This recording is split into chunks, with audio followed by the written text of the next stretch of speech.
We'd like to thank Woolbright's Florist, that's Rex. He's a Hall of Fame member. We'd like to thank them for donating the nice centerpieces we have out at each table. We'd like to thank Farm Boys for the barbecue buffet we just enjoyed. And I'd also like to thank Nick Haralambis for putting together the slideshow that's going on behind us. So we got the thank yous out of the way, and I really appreciate that. If you would, what we have here is the previous 4 classes. If you're a member of those previous 4 classes and you're here, would you please stand up and be recognized? We'd like to go ahead and thank you.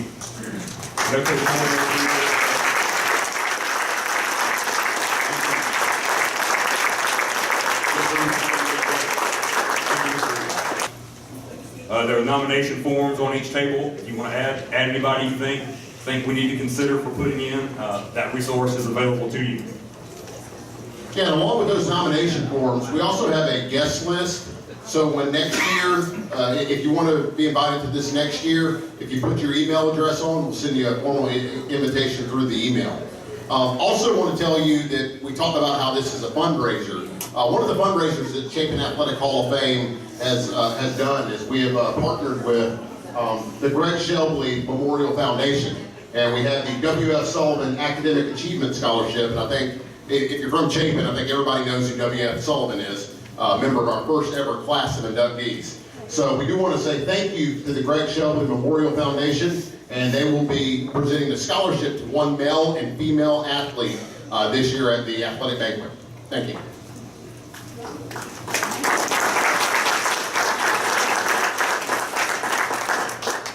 Okay, at this time, I would like Miss Melanie Vincent and the 1999 2000 cheerleading state championship team to come up. This group of young ladies started a dynasty at Chapin. Chapin now has 51 total state titles as an athletic department. 51. I don't know how many other high schools have reached that 50 plateau. These ladies were the first cheerleading state championships, and it's become a dynasty here.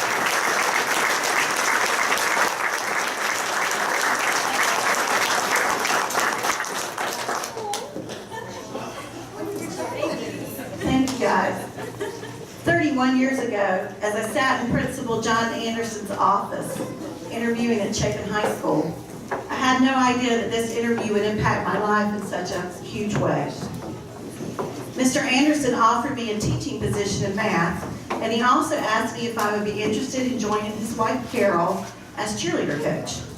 I happily accepted both positions and began an exciting journey at the best high school in the state. At this time, there was not a state championship for competitive cheer. So Carol and I joined the South Carolina State Cheerleading Coaches Association, and we began to lobby the South Carolina High School League for a state championship. In 1996, the South Carolina High School League recognized competitive cheer as a sport, and we had the very first state championship. Chapin's varsity cheer squad finished as the state champion runner-up in 1998, and in 1999 brought home Chapin High's first ever state championship. Good cheer. Tonight, we are recognizing the determined young ladies that achieved this historical first and laid a foundation for a legacy of excellence in competitive cheer at Chapin High. Once these ladies set their sights on becoming state champions, they made many sacrifices and practiced countless hours. They realized that it was necessary for each one of us to put aside our individual personalities and become one unit with a common goal. Along the way, we made so many special memories and had so much fun too. It is my privilege and joy to have been a small part of this wonderful group of young women. At this time, I would like to introduce you to this amazing team. In attendance tonight, we have Lauren Thomas, Panarello, sorry. Kelly Springboard Green. And the medal, yes. Siobhan O'Connor Gordon. Jessie Amick Sheely. Angela Douglas Hood. Caroline Richardson Glenn. Melvin Harris, Catherine Smith, Lindsay Fallon Campbell, and Jill Dunlap Wilson. Also a part of this team were Emily Edwards Berry, Holly Wood, Jenny McDaniel Host, Sarah Knopf, Jessica Forsberg Sani, Amy Asamani, Andrea Dunbar, Bethany Michoud Hiller, and Paige McCowan Roston. And our mascot was Cole Castle.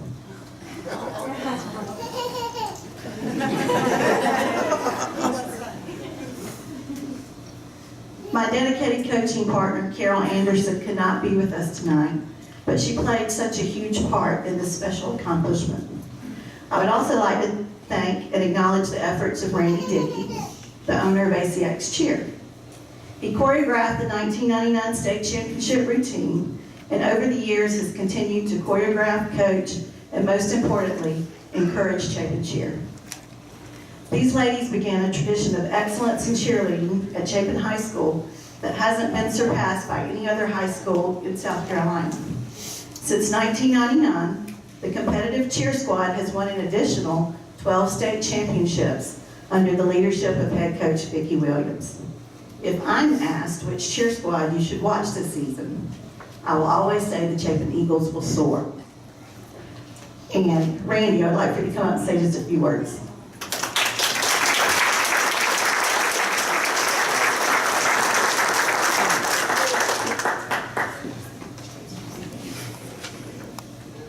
I was not prepared to speak until they told me I was speaking yesterday. So today, I put some things together and I'll keep it very brief. Todd Ellis told me to keep it under 45 minutes, so we'll stay close to that. First, I wanted to say I am very honored and I'm thrilled to be here to speak in front of all of you guys and the history here and the history of the school and the history of what these girls started at Chapin.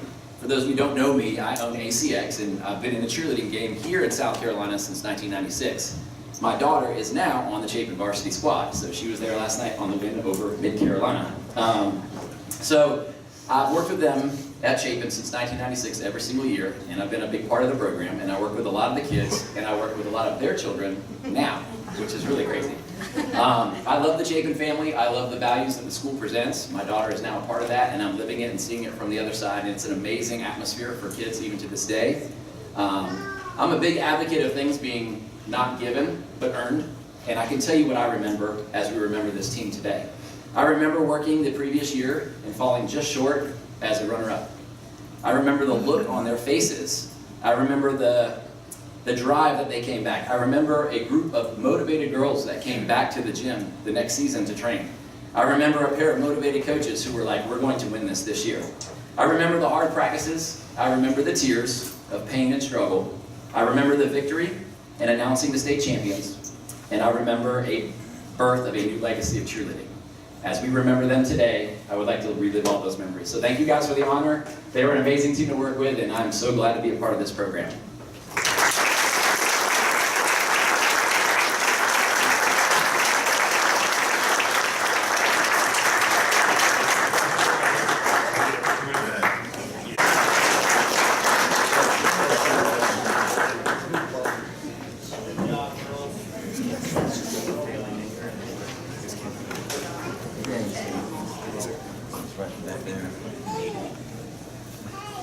Okay, the next team we'd like to honor is our, now we're still AA in 2003. 2003 men's golf state title team. We'd like to have Coach Kent Pony come up here and speak about that team. He's making his way up to the front as we speak.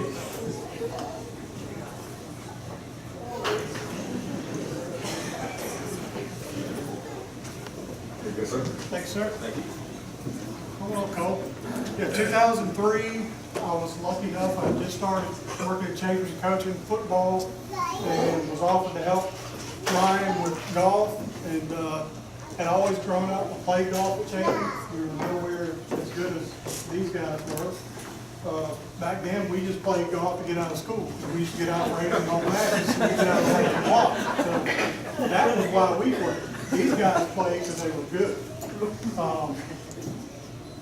You know, little did I know, working with these guys, working with Coach Cole, you know, they're crazy, insane, but the boys could flat play golf. When it got down to it, they got business. We had a good time, a lot of travels and tournaments. Not like it is now. Now it's pretty much tournament golf, and that's all we do.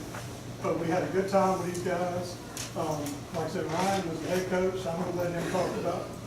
Most of the guys are not here. They're all coming for the recognition in 2 weeks because they're out of town. Could not travel twice. So we'll have pretty much everybody here for that weekend, I believe. They're all coming in, of course, and going to play golf. Shocking. But I'll turn it over to Coach Cole. Thank you very much. Coach Honey actually volunteered, and his pay was outstanding. It was nothing. So he did a great job. First, I'd like to thank Coach Muldrow for actually bringing me and giving me the opportunity to come to Chapin. I'm originally from New Hampshire. I knew nothing about the Chapin area.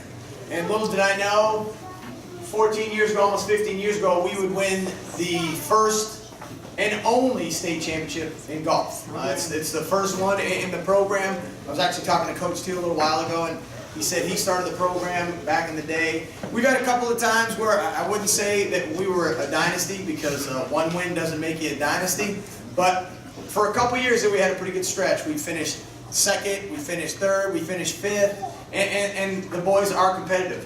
When back in 2003, 2004, we actually played a lot of matches, like Coach said. John Allen was saying his senior year, junior year, they actually missed 26 days of school to go play in golf tournaments. I was the defensive coordinator, and some people said that I used to be a little loud. I've actually kind of calmed down in my old age. Just don't ask my kids back there, they would disagree. But coaching golf at the time really wasn't coaching golf. It was really managing people. Coach Muldrow said, look, Ryan, you just got to get on the bus, get them to the mat safe, make sure nobody does anything, and get them back home. I thought that was pretty easy. Little did I know it was not that easy. When you coach and get a little bit older and talk to your players about some of the things they did or did not do on the course, you're just glad you got them home safe. We used to actually, a couple different stories, we went to a tournament and stayed in a hotel, and Coach Honey and I in a room, and I got a call from the front desk, and they said, yes, Mr. Cole. And anytime I hear Mr. Cole, number one, I'm looking for my dad. Number two, you know, if I heard my middle name, it'd be my mom. But I knew something was going on, so they called me down the front desk. They said, yeah, the room of boys you're with, they ordered a movie. Did it happen to be maybe Dirty Dancing or something like that? No, it was dirty, but it was not dancing. So then I went to Coach Muldrow, came back, I said, hey Coach, I got a little bit of a problem. And basically explained the situation, so the parents and I on the golf team got to know each other real well, and it was the first time ever, I think, conditioning got introduced to the golf team. We'd be on the driving range, and I'd have them run to the 50-yard mark and back, and then the 100, and we'd have to do push-ups. I'm like, Coach, this is golf. I said, just keep running. So this group, like Coach said, they could play. These guys, just like the cheerleaders, and I really think, I will like to brag on Chapin. This is probably, I think, my third tour being back at Chapin. And even last night in Mid-Carolina, there's one thing, no matter what sport it is, no matter it's cheerleading, no matter it's golf, no matter it's basketball, baseball, even for that matter the SAT team. Chapin kids and Chapin students will always give you everything they have. If I got beat 50-0 in football, or we won 50-0, I know that when I left, I could always say, I coached at Chapin. You go anywhere in the state and talk about Coach Muldrow, talk about Coach Wessner, talk about Coach Rogers. Everybody has nothing but positive things to say. And I can't tell you, I've worked at other schools where they win a lot of games, and that may not necessarily be the case. I've always been proud, and always will. It's kind of ironic. There's only 3 of us, and this is sometimes how many people showed up to practice. But the 3 of us didn't coordinate, and we all wore our rings. My daughter said, Dad, when's the last time you wore that ring? I can't even tell you. And it's funny now, everyone's like, what kind of ring? They thought I maybe got out of the gumball machine down at Publix. Because it's not the bling anymore. It's not, if you maybe see Dutch Fork's ring, it almost covers 3 or 4 fingers. But it's still the only state championship at Chapin High for golf. And these guys that put all the sweat and tears in and worked, And you know, John, I think his mom probably, George Bryant probably saw John way more than his mom because the lessons and the work. And you know, we get to go and I say, look, I gotta go home, man. You guys gotta go. I'll call my mom. She says it's okay. And I did. I probably shouldn't do that now, Coach Wesker, and I probably won't do that. But yeah, let him stay out there. So just because there's only 2 of them, these guys can play. I'm gonna let them say a couple words and we'll go from there. Thank you for having us tonight. Like we said, a lot more of our guys will be here in like 2 weeks for the football game. Just thinking about our golf team that we had. My name is John Galt. I was a senior on the team. John Allen was a freshman.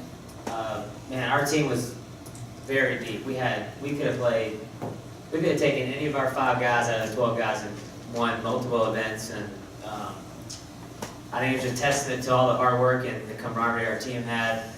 And that winning that state championship on relatively one of our, I would say, rivals, home courses out in Abbeville, the Emerald Vikings, was a great accomplishment for us. And man, when I got the call about this event, I was ecstatic and still love Chapin to this day. And thanks for everything and for all the support and everything.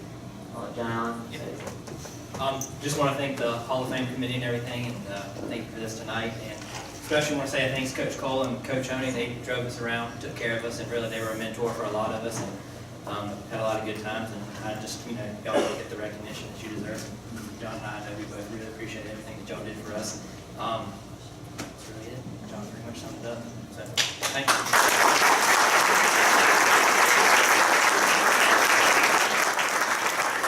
And it's an honor to be here with Coach Oney, who's graduated from Chapin, actually played for Coach Mulder. And for those of you that know or do not know, he's kind of been going through some struggles lately. So those of you that believe in prayer and will put him on your prayer list, that would be greatly appreciated.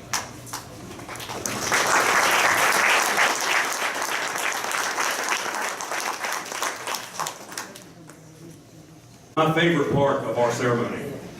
Miss Ruff, I know you don't want to, but would you mind standing up again? Just for me?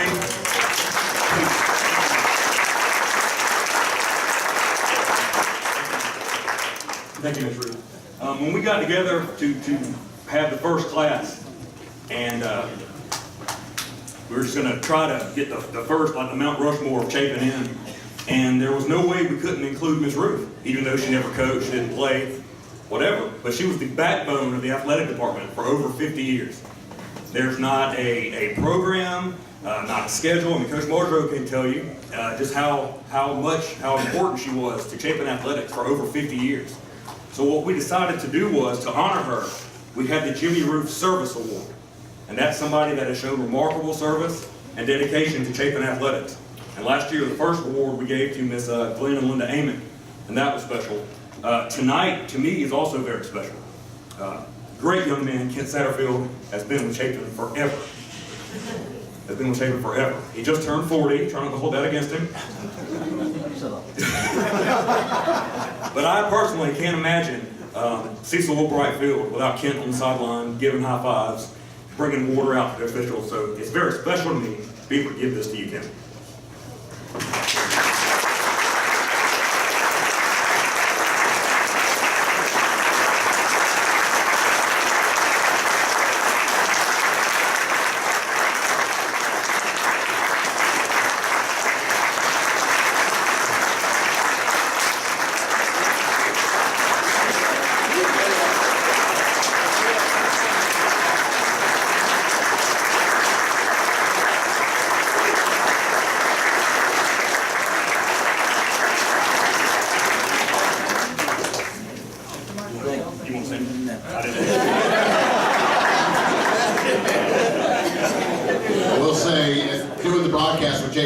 I enjoy every single week going up to Ken on the field before the game, and he always has some awesome stat for me or has some great memory, and I always enjoy talking to Ken before every game. To induct our next member of the 2018 class of this Chapin Athletic Hall of Fame, I want to bring up the 2016 Chapin Hall of Famer, Joe Sheldon.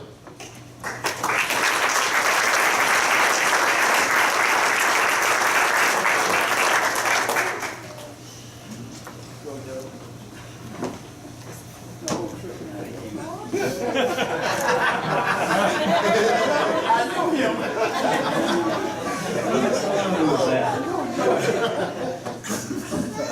you hear me?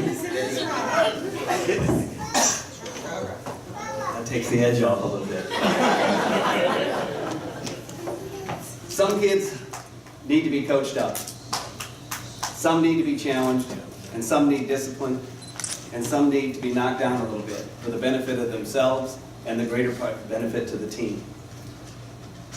It takes a really good coach to be able to do all of those things. Coach Randy Cooper was one of those coaches. In 1981, Coach Randy Cooper told me that he had a hole to fill in his baseball team and asked me if I would come out to the team. I said, "Can I pitch?" He said, "I'm not even sure you can make the team." So that sounded a good reason. "Why can't I pitch? Can you give me a good reason?" He said, "I can give you 4. Johnny Williams, Charlie Williams, Billy Amick, and Brian Cowsert." So I got second base.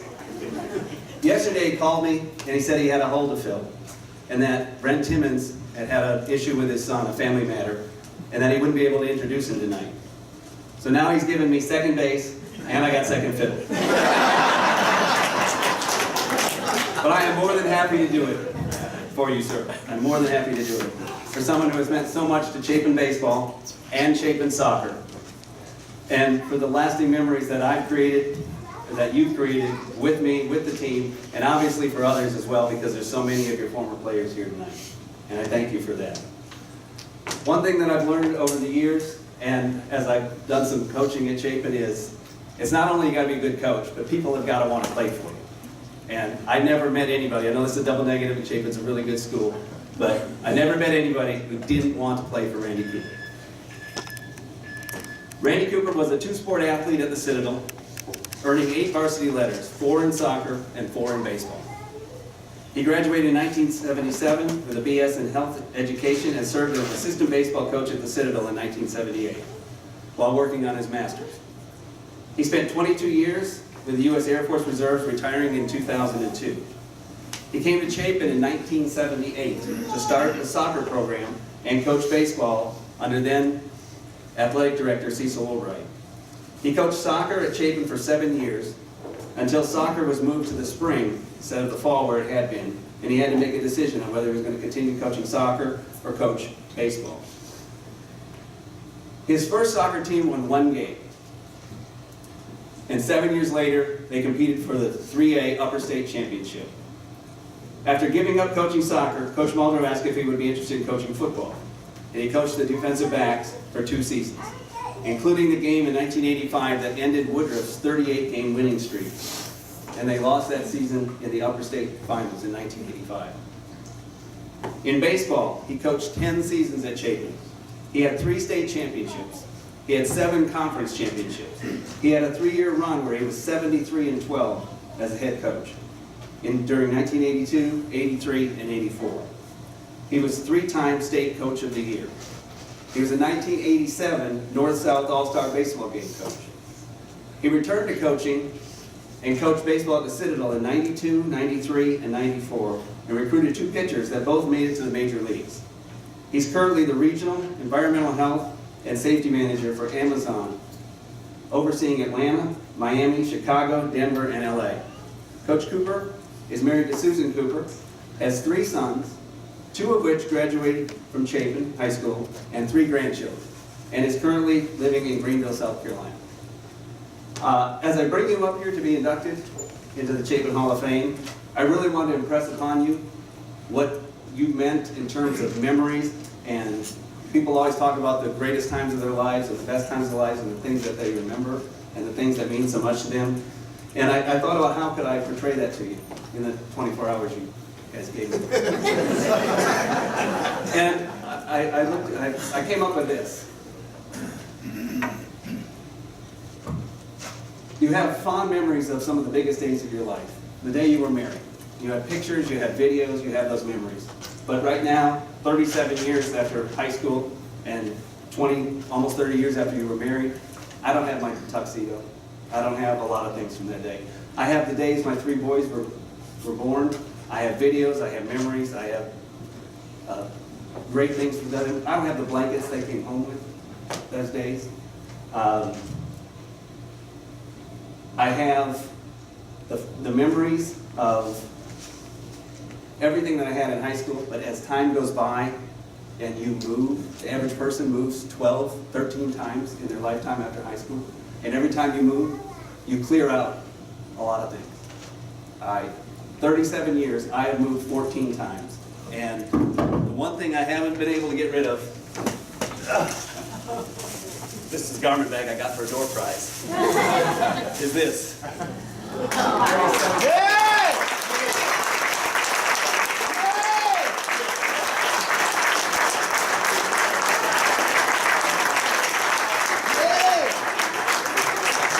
I am honored.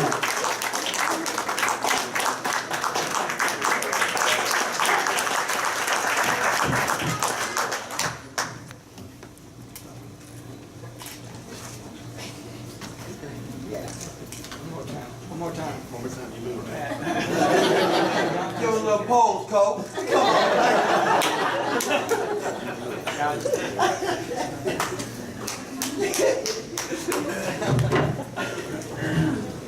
Wow.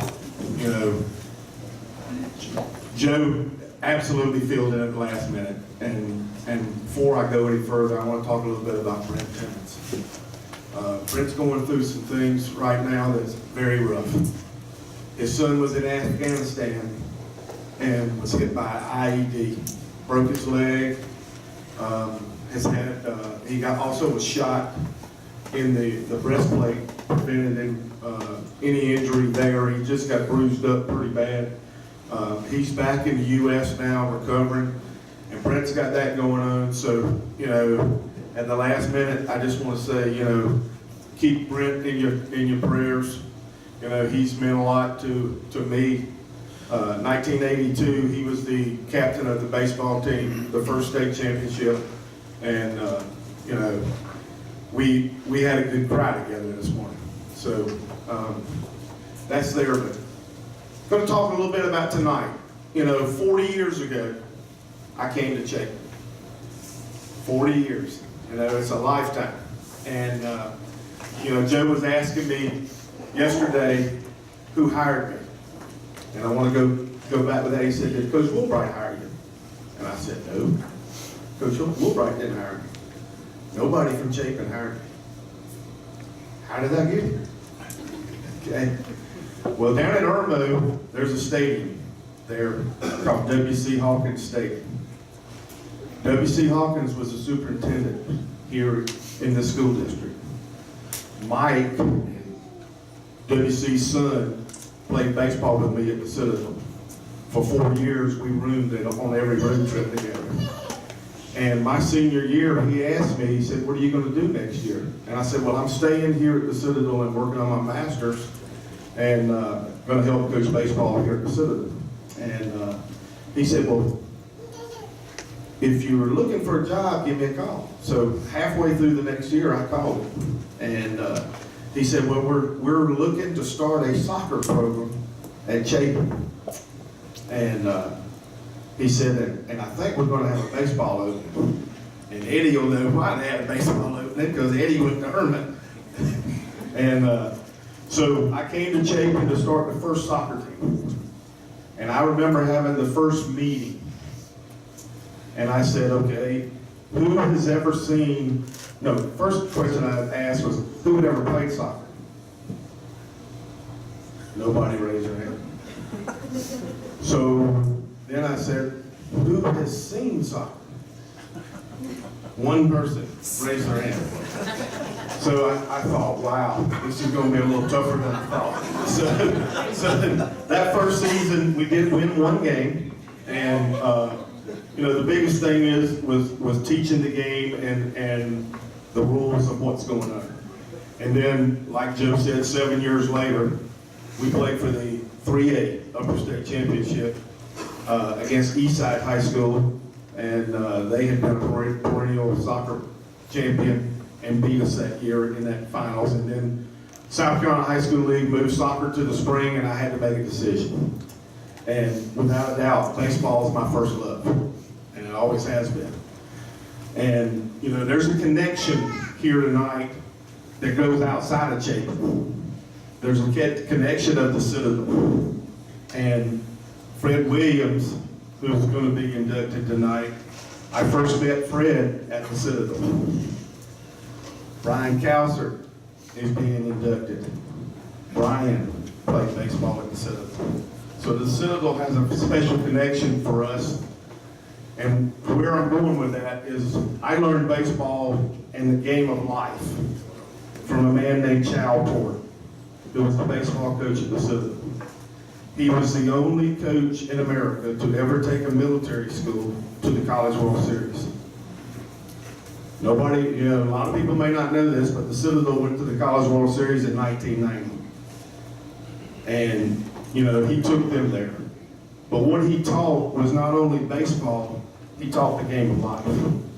And he taught it by making sure that you did the elements that you needed to do to be successful in the field and successful in life. Be on time. Be part of a team. Know how to work through adversity, because there was going to be adversity. You're going to have pressure put on you. How you're going to perform. Mentally, how to prepare. One of the things that I go back to and I think about are some of the sayings that I learned from Coach Paul. And some of those were, it's better to wear out than rust out.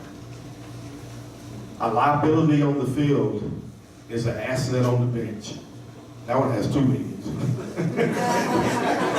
So I came to Chapin and I was 23 years old, barely 5 years older than some of the players. And I remember going on the first couple of road trips in the conference, and we'd get off the bus, and the other high school's coach would be sitting there and go, "Who's the coach?" So finally we said, we had it planned out. Ronald Derrick, big Ronald Derrick, he looked older than me. So we get off the bus, they say, "Who's the coach?" "Ronald." And that was always fun to talk about. But I am so proud tonight to see all the former players here that played for me. And I'm also very proud of where they are in their lives and what they're doing with their lives. Because to me, that's what's a successful coach, is how he prepares those young people to go out in society and succeed and be a special part of the community and the society that we live in. And we've got some really special ones from Chapin. I'll go back to 1992. We played for the state championship against Bamberg-Ehrhardt. Bamberg-Ehrhardt was going for a national record. They had won 8 straight championships in a row in South Carolina. They were going for the 9th. So all year long, people are looking at Chapin. We keep getting into the playoffs. We're going further, and then finally we get to the state finals, and it's Chapin against Barber. And I remember going down there on the bus, and we got off the bus, and on their outfield wall were 8 baseballs in a row. 1970 all the way through to 81 state champions. And we're going, I'm thinking to myself, can we play with these people? So we go down there, and Charlie Williams pitched his first game, and we lost 3-1. And Jonathan Gamble, I remember this, scored like 3-1 in the 6th inning. We got a runner on first. Jonathan hits one in the gap. We have a runner from first, comes all the way around and scores, and Jonathan ends up on third base. And it would have been 3-2 with the tying run on third, and they said the first base runner missed third base. It was the third out of the inning, so they cleared that out. Well, on the way home, we knew we could play with them. And then the next game was here in Chapin, and Johnny pitched, Johnny Williams, and we won that game, and it went to the 3rd game. And this is probably one of the finest baseball state championship games ever in the history of South Carolina. They're going for their 9th straight state championship. ESPN, a struggling new cable network, was there. So we get started, we're losing 4-1 in about the 4th inning. We finally tied it up. It stayed tied up 4-4 from the 4th, the 5th, the 6th, the 7th, the 8th, the 9th, the 10th. We go to the 11th inning. Charlie Williams still pitching. That wouldn't happen today. Pitch count. But the thing was, both pitchers were still on the mound in the 11th inning. We scored 5 runs in the top of the 11th and took the lead 9-4. And they came out and scored 2 runs in the bottom of the 11th. And I go out there to talk to Charlie because they had a runner at second, still no outs. And Charlie looked at me and said, "Coach, I'm going to get him." I said, "Okay, you got this next batter. If you don't get him, I'm coming to get you." And he got him out the next 3. We won the state championship. And that set into motion 1982, 1983, and 1984. So very, very good glory days and what we did and what we accomplished. Talk a little bit about football. Eddie came to me after soccer, said, would you like to coach football? So I guess it was the first year I was coaching football, we played Woodruff in the first round of the playoffs. And they had won 3 state championships in a row, 38-game winning streak, and Tony Rice is their quarterback who took Notre Dame to win the national championship. And so Tony Rice is the quarterback. On Wednesday, I had this revelation. I'm thinking, I looked at WF and I said, "Hey, I got a defense I think we can throw on them on passing situations." He goes, "Well, what is it?" I said, "Well, if we run four defensive linemen and then we run 5 underneath, man to man, and run 2 deep, safety." WF said, "I like it. We're gonna call it the claw." So at the 3rd play of the game, Tony Rice goes about 80 yards for a touchdown. Nobody touches him. They're up 7-0. And I'm thinking, "Ooh, this is not going to be good." They never crossed midfield again. And later in the game, as it got later, they had to throw, and we started getting into the claw. You could see Rice go back to throw. He'd see the receiver start to break open, and the 2 deep safety would be sitting there, and he'd hesitate to throw. And it confused him. And we went on and won that game. Randolph Bowers carried them down the field in the 4th quarter, and we beat Woodruff at Woodruff in that year. So, I've been blessed to be at Chapin with some really good teams, but more importantly with great people. And I'm just happy to be here. I got 2 sons that graduated from Chapin. Luke, my oldest, he actually was on a state championship baseball team his sophomore year. They played for the finals his senior year. Didn't make it. I was here this year. I have to dig in a little bit. I was here this year when Scott McLeod won his 4th. I will say this. You pass this on to Scott. If he needs a base running coach, I'm available. That night, he had 2 or 3 picked off first. He had a runner thrown out, trying to stretch a double into a triple, and I'm thinking, well, who's coaching these guys? But Scott coached with me as the assistant right before I left. And the last dig I'll get in here is, if they'd hired Scott when I left, he'd probably have 5 or 6 state championships instead of 4. So tell Scott I said that for him. Appreciate everything y'all do. I'm here with my family. I'm happy to be here.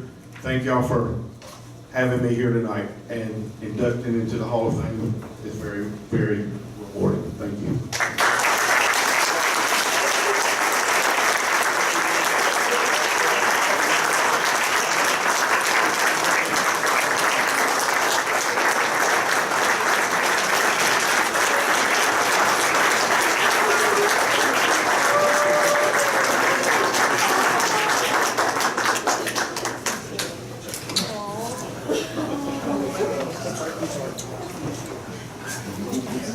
Hey, come close again, Coach.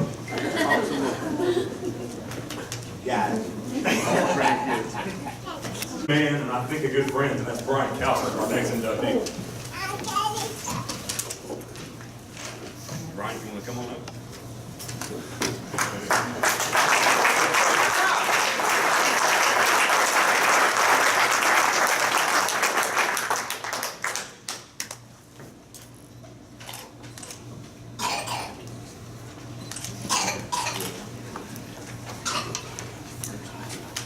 Hey, Brian, you a Superman, man. Give me back. We're gonna talk a little bit. You know, we're here to honor Brian Cowsert for his accomplishments on the baseball field, and they were plentiful. Brian had a career record of 26 wins and only 5 losses. He pitched 2 no-hitters, and the best part about Brian, he got better and better every season. I remember after the first day of when Brian was a 9th grader, tryouts, and the great South Carolina baseball legend Hank Small was the assistant baseball coach here. And we sat down after the first day of tryouts, and we were talking about, you know, people we saw. Well, Hank Small was the one that really targeted Brian. He said, "There's this little left-hander, 9th grader." I was watching him. I said, "Well, who is it?" You know, he'd say the name, and I'd go, "Well, he doesn't run real good." I said, "His arm strength is average." He goes, "He's left-handed. He's left-handed." And I said, "Okay." So the next day, you know, we did tryouts. I had put my eyeball on him a little more, and I said, "Yeah, okay." Hank's a little, he saw something more than I did the first day. So I'll always remember that, Brian, that Hank Small's the one that really targeted you right from day one, you know. Anyway, we were discussing, you know, those people, and Hank Small's the one that did it. Brian pitched a lot on the JV team as a freshman. He had some success, he had some failure, but he learned how to pitch. And the part about pitching is throwing strikes. Brian returned his sophomore season and had grown and strengthened. His arm strength was really increased. He had done a lot of long toss. There's one way you can increase arm strength, and that's to long toss. And that means throw the ball at a long distance. That'll improve your arm more than anything. And Brian had that work ethic, and he became much better. So his sophomore year, he strengthened he pitched 38 innings, he walked 14, but only struck out 32. So 32 in 38 innings. In baseball, you want to strike out at least 1 per inning. 14 walks was good. He had good control. Brian came back his junior year, and he really blossomed. He pitched 65 innings, struck out 86, and only walked 34. Then his senior year, he came back, and he pitched 77 innings, struck out 102, and only walked 41. You know, Brian had really developed as a pitcher, and his velocity had improved. His senior year, I called two college coaches that I knew well, and one was at Furman and one was at the Citadel. They both came to see Brian pitch. They both offered scholarships. Brian chose to go to the Citadel. Made me happy. You know, that's a lot that we share in common. Is the Citadel is the road less traveled. You go there as a cadet, and it's a lot of self-discipline. You know, and those are some of the things that Brian has carried on. So, you know, as a player, he's got wonderful athletic ability. But as a person and what he's become is what I'm most proud of. He's married to Melanie. They have 2 lovely daughters. He finished the Citadel and then went to pharmacy school. And he graduated from the University of South Carolina Pharmacy School, was a practicing pharmacist for 3 to 5 years, and then he went into pharmaceutical sales. And he's been in pharmaceutical sales for 22 years. He's been the volunteer as the Lake Murray Legion coach 3 years, coached Little League for 4 years. He's a volunteer with the National Foundation, and he's heavily involved in this community. That's what Brian Cowsert is. And athletic ability gets you into the Athletic Hall of Fame, but in my book, he's in the Hall of Fame of life for what he's done and how he's conducted himself. So Brian, come on up and take over.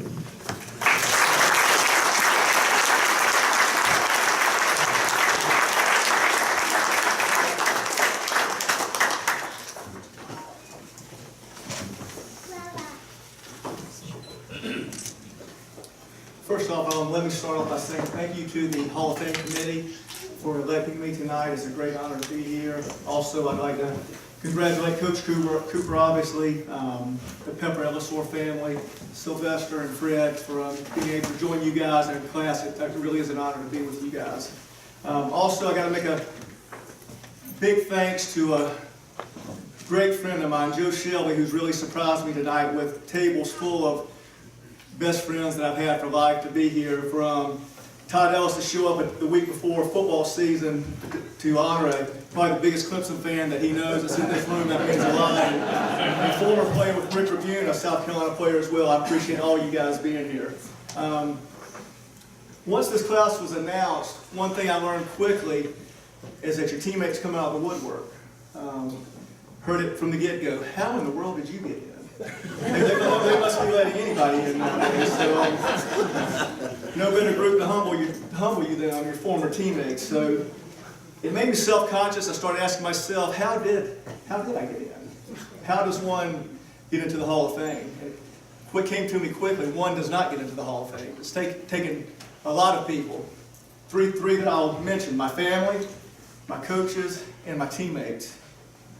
My family, first of all, that is where my foundation has come from. If God would come down when I was conceived and said, I'll let you pick the best family, I'll let you have the choice of the family that you want to have. And I could not have chosen one better than the one I have, was born into. Mom and Dad were great leaders in our family. Quality time was huge to them. One thing I admire about my dad, and he's always taught to Robbie and I, spend time with your children. He said, the time is fleeting. One day you'll wish that your kids were there. And I can remember to this day, being 52 years old, 49 years ago, my dad going to work, suit and tie on, or whatever he went into work, he always told us there was nothing I looked forward to in my day than getting off and coming home to you guys. The time he spent with us in the backyard, knee football in the den, move the coffee table out of the way, we'd be in the den playing knee football, and then my mom, the nurturer of the family, who really was our biggest cheerleader. And she's an educator as well, and helped us with our academics. Both of them were big on academics is first. Athletics are great, but the primary thing is to make sure you have your grades in order. So I've got to thank them, first of all.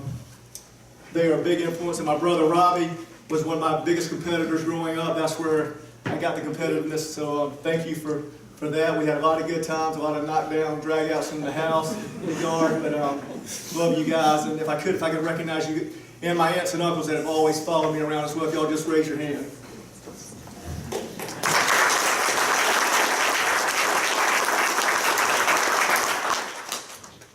Another thing before I forget, so I have a bed to sleep in tonight, I need to thank my post-Chapin family. Recognize my wife Melanie and one of my daughters Abby for being here. Thank you all. And Abby, thank you for coming from Clemson. I know you didn't have to do that.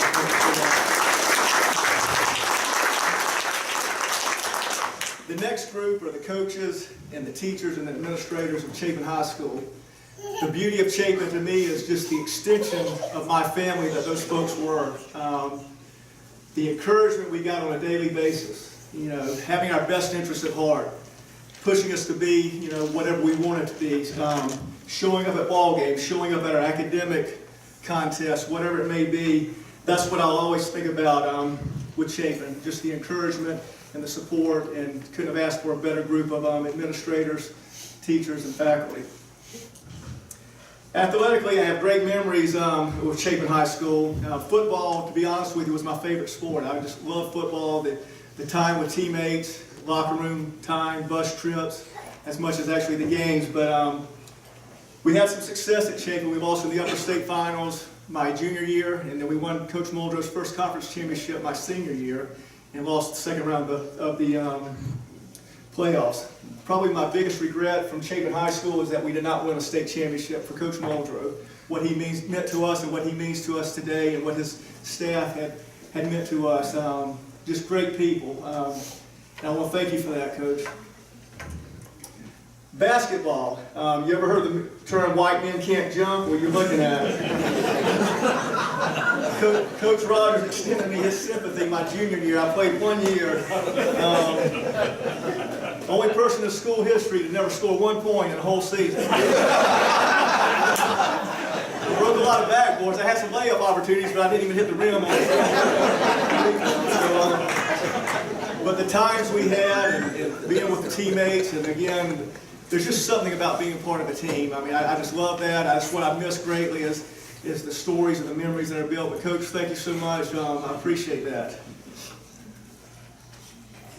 And finally,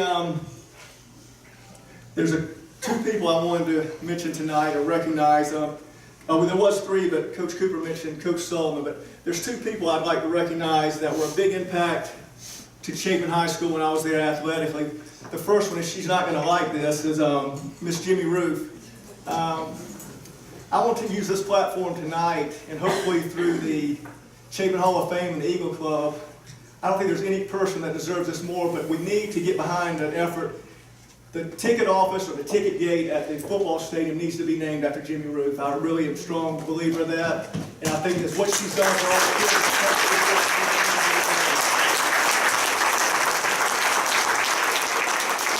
And secondly, someone that had a big impact with Coach Cooper, my career at Chapin, was Mike Dillon.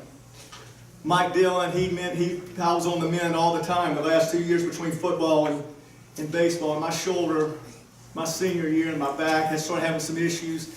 And he spent hours and hours working with me. And even greater than that, once I went to the Citadel, he had there was no need for him to do this. He would call me when I was home, when I was on summer break, whatever, and want to come to the field, and he would catch for me hour after hour and try to improve my game. So if anybody sees Mike Dillon, I hope you will pass that along. So thank him for that.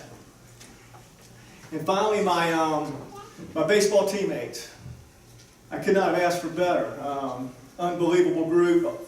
The run we had that was mentioned already, 73-12 in 3 years, 3 state championships. The beauty of it was there was always someone stepping up for the other. Either we were hitting, or we were hitting and not pitching, or if the pitching was great, we would overcome some nights where we were not hitting very well. But there was always someone that was standing up. And the beauty about the teams that we had was the competition at our inter-squad games, our scrimmages. That was greater than anything we ever had with the competition we played. So you hear a lot of great sports teams, the great coaches said, our practices are so tough, it makes the game easy. And that's really the way it was when we were at Chapin. Was blessed to be part of those 3 teams. Not to belabor this too long, sophomore year, 24-5. Brent Timmons, Johnny Williams, Keith Cruz set the foundation as far as the culture of our program the 3 years I was there. Great leadership. They established that with the culture. Barber, again, best team we played in my opinion in 3 years, 8-time state champion, going for the national record. Sports Illustrated, National News, they were just converging on Little Chapin to see what was going on. And again, the best game of my life that I've ever seen pitched in person. I've been around, college, high school, some minor leagues a little bit, obviously not as a player, but as a fan in some major leagues. But the game Charlie pitched that 3rd game was the best I've ever seen in person, professional, amateur, whatever it may be. And his brother Johnny got us there after winning the 2nd game. And I think there needs to be consideration for Johnny as well for this Hall of Fame because he did a lot for those teams. Our junior year, we were 25-2. Should have been 27-0. We lost to Irmo twice by 1 run, and that was back in the days that Irmo was stacked. They had some state championship teams. We were 25-2. We just dominated. I mean, not to sound arrogant, but it was just what it was. It just was what it was. I got to thank my man Billy Amick. I started the final game of that year. down at Mayo and down there rocking our buses, throwing rocks and no telling what else at us down there. But Billy Ament came in and cleaned up my mess. I appreciate that to this day. It was a tough one, but that was our second state championship. And then my senior year, we were 24-5. There were 7 original teammates that we started our freshman year, came all the way up, and then we had James Crooks and Willie Cunningham and Mark Askins to the team. We had a big senior class, prohibitive favorites going in for our 3rd in a row. This is one story I'll tell, and it's one that just, unfortunately, it's a negative memory I have. Coach Cooper decided we're going to have a Lake Murray Invitational baseball tournament. You know, we were Chapin, nobody was going to beat us. He wanted to kind of display what we were all about. Well, we were eliminated in the first 2 games. Our own tournament, we go out, I get beat the first game, and we lose to Columbia High the second game, and we always had Sunday practice. This was about on a Wednesday or Thursday. We always had a Sunday practice, so everybody's, oh gosh, what's going to happen Sunday? What are we going to do? And no cell phones, but just calling one another, just dreading this one. And we had a little freshman that I kind of taken under my wing at this point, Bubba Watts. He was like a duck that followed his mother. Everywhere I went, he was like a mountain. And he, is he here? I ain't seen Bubba, bro. Bubba was as big around as he was tall, but he was like a little puppy. And we came up to the practice field, and we were dreading this. He kind of was like a weevil, you know, those old toys. That's what he kind of looked like. And he came up and he said, "Hey, what do you think's going to happen? What do you think's coach going to do?" I said, I can remember perfectly. For a fact, I said, "Ain't nothing good about to happen here." And Coach Cooper guided us. We came in, we had our gloves. He said, "Don't need your gloves.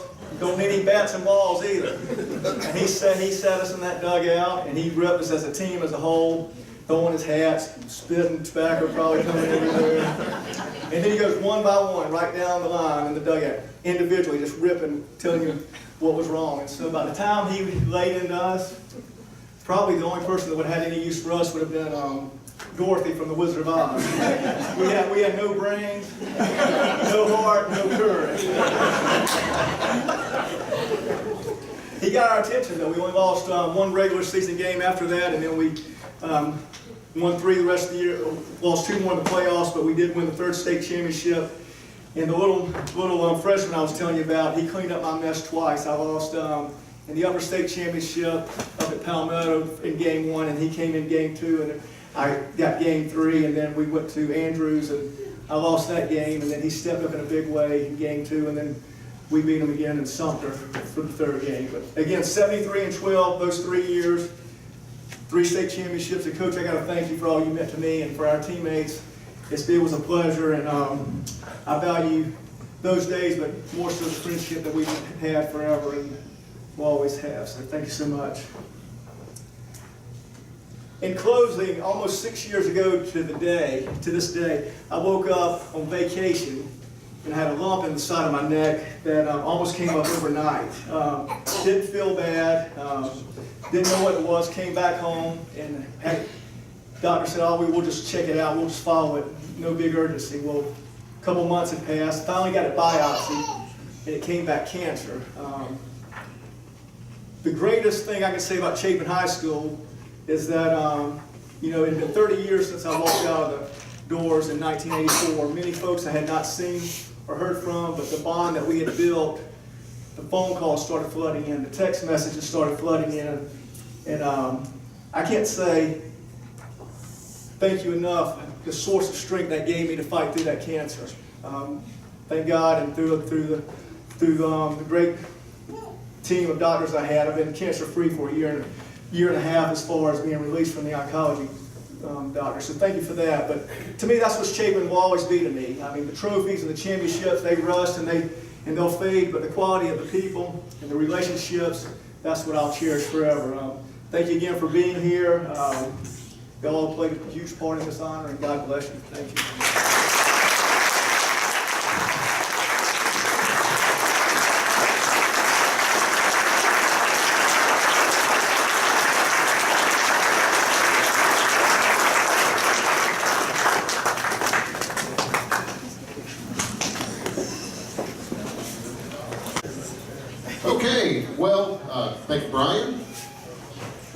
people up front, of course, are myself and Justin, but behind the scenes with the Chapin Athletic Hall of Fame Committee, there's a lot of folks who really help out. One of the true superstars of the behind the scenes work is the next person I'm going to bring up here on stage, Mr. A.J. People.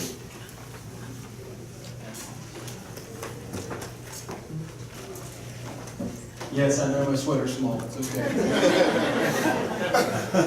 It's my pleasure tonight to speak to you. I want to thank the Hall of Fame for having me up here. It's great to see a crowded room. I am AJ, many of you know me. I'm related to a lot of you. If you don't fall into those two categories, you're probably not from around here. So. It's a joke from us originals. That's the joke. Speaking of originals, it is my honor tonight to induct our legend in this year's class, Mr. Pepper Ellisor. I'd like to start the qualification of being a legend in the Chapin High School Athletic Hall of Fame is to have attended Chapin High School and contributed to the athletic department before what we will call the switch. The Columbia blue, navy, and white we all believe today was once purple and gold. So yes, there's a reason for my attire. It is indeed purple and gold and a little small. If anybody knew Buddy Metz, I cannot believe this ever fit upon his back. If there ever was a man deserving of the title legend, not just in his attendance during a bygone era, but of his contributions to this high school, actually the one right next to us, our community, and literally the world, it would have to be Mr. Pepper. To understand the life and times of Chapin and its surrounding farming communities in Pepper's early days, we must hearken ourselves back to a time forgotten of or simply unknown to those who call Chapin home now. Pepper was born in 1929, and he grew up in the throes of the Great Depression. But as my great-grandmother always reminded me, the people of the Dutch Fort were too poor to care anyway. So, to put it more into perspective, on the day of Pepper's birth, Chapin High School was still in its infancy. It was built 5 years prior, and the alma mater that we still sing, that I heard on the radio last night, was written some 18 months prior to his birth. And then the piece of land that we now call Lake Murray was a unflooded, wooded river bottom. There was no lake there. They were building the dam still. And throughout our community, there were little one-room schoolhouses, which served as neighborhood schoolhouses for all the boys and girls. And one such school was the Spring Hill School, which stood across the street from and is the namesake of the new Spring Hill High School in Spring Hill, just outside of Chapin, whose main entrance is named after Mr. Pepper. Pepper's youth was spent walking barefoot to Spring Hill and to learn during the day, and spent what little free time he did have playing baseball in the Metz family's surrounding fields and pastures, or quite literally playing basketball with a peach basket that was hung on the rafters inside the schoolhouse after hours. It was during these Spring Hill days that the foundations of his future athletic accomplishments were laid, and the first in a long line of lasting impressions was imparted on the world. Given the name of George at birth, story has it that he did not really enjoy the name George, and would often let that fact be known. His parents, Mr. Ed and Miss Mary, upon inquiring as to what he would rather be called, got the response of, "I want to be called Dr. Pepper." And just like that, a legend was born. The little boy, formerly known as George, became Pepper, the man who never met a stranger and was loved by all who knew him. And that's God's honest truth right there. Life was tough around here in the 30s, and then war came in the 40s. Between farm work, school work, home chores, and helping out with the community for the calls, playing baseball in the field became a means of escape and release to many young boys. And as time passed by, Pepper not only played ball, but excelled at it. During a time where a high school diploma could have been considered a novelty, not only did he graduate from Chapin, because Irma was a four-letter word, but garnered 3 varsity letters in baseball on the old ball field next to us, and 3 varsity basketball letters at Chapin High School from 1945 to 1947. A testament not only to his skill, because during his playing days, what we now know as the Chapin Theater was the gymnasium, so you literally played uphill one way and downhill the other to shoot basketball. But his dedication, life on the farm never ceased, and there weren't any excuses accepted if work was left undone. So 6 letters in the mid-40s for Mr. Pepper is an academic marvel. The work ethic and ability to overcome adversity and grit that was instilled in Mr. Pepper would come into immediate need and bear fruit rather quickly after graduating from Chapin High. And shortly after receiving his diploma, Mr. Pepper was conscripted into the United States Army for active duty to fight in the Korean conflict and served for 4 years in the war.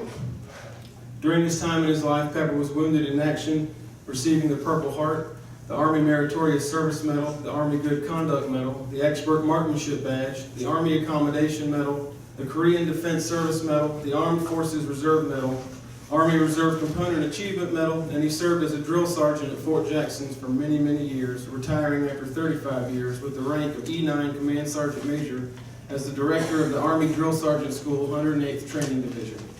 But I digress. Upon returning home from Korea, Mr. Pepper would describe that place as cold, desolate, and ruinous. The Dutch Fork area was trying its hardest to come back from the Depression, 2 wars, and the ensuing Cold War. And once again, the common thread of baseball came to the forefront of his life, a favorite pastime not only of Mr. Pepper, but boys and men alike throughout the Chapin community. The Dutch Fork Baseball League had been founded in the mid-1930s as a respite and consumer of time for able-bodied men directly affected by the Depression, and was still active in the 50s. Unlike today, with strict oversight by committees, leagues, and administrators, the Dutch Fork League wasn't too shy about letting just anybody play. High schoolers, minor leaguers, pretty much anybody who wanted to play ball was allowed to play ball. I often heard stories from Mr. Pepper and my grandfather, Buddy Metz, who was 10 years his junior and still in high school at the time, of taking batting practice from pro pitchers who didn't hold back because there was a 16-year-old at the plate. It was in this league that Pepper became Chapin's own Babe Ruth, becoming known as the home run king and boasting a batting average of .425. Yes, .425. Most ball players dream of breaking the 300 mark, and here Pepper is cementing more of his legend status by breaking 400. It was this league and these stats that caused many young men to step up their game and become better players or risk being embarrassed at the plate and on the diamond.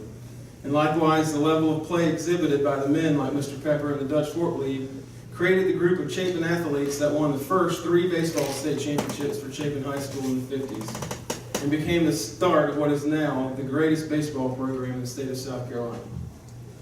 At the beginning, we talked about the switch, and I told you I'd get around to telling you about my jacket. But it is my honor to wear this jacket tonight. This was won by another legend, my granddad buddy, in 1956. There's another tattered 1957 jacket. And although Mr. Pepper did not wear this letter sweater, nor any of the games played by Mr. Pepper in those state championships, nonetheless, they were earned by the elevation of character, skill, camaraderie, and mentorship given by Mr. Pepper to those who were younger than he and on those teams. To conclude, we can say that Mr. Pepper's legacy started in the 20s, it grew throughout the 30s and 40s, and blossomed in the 50s, but it didn't stop flowering and producing fruit for many more decades and generations. Whether it was baling hay, splitting wood, sleepless nights of sausage making, long hours of can collecting, or countless other rural community activities captained by Mr. Pepper, he created strong backs, thick biceps, and the work ethic needed to make generations of Chapin men ready for the field and the world. From old Chapin to the Dutch Fork League, down to the days of Coach Muldrow and beyond, I can almost guarantee that Pepper Ellisor was the original and first strength and conditioning coach for most of us local boys. And if all that weren't enough, what little spare time Pepper did have, he would spend serving our beloved community through St. Jacob's Lutheran Church and other area churches, the Sertoma Club, where he would earn the Service to Mankind Award, the Woodman of the World, where he would earn the Good Neighbor Citation Award, and later be inducted into the Chapin Town Civils Hall of Fame in 2002 for his innumerable civic contributions, and was awarded the Chapin Band Booster Lifetime Membership Award and was an avid Eagle Club volunteer.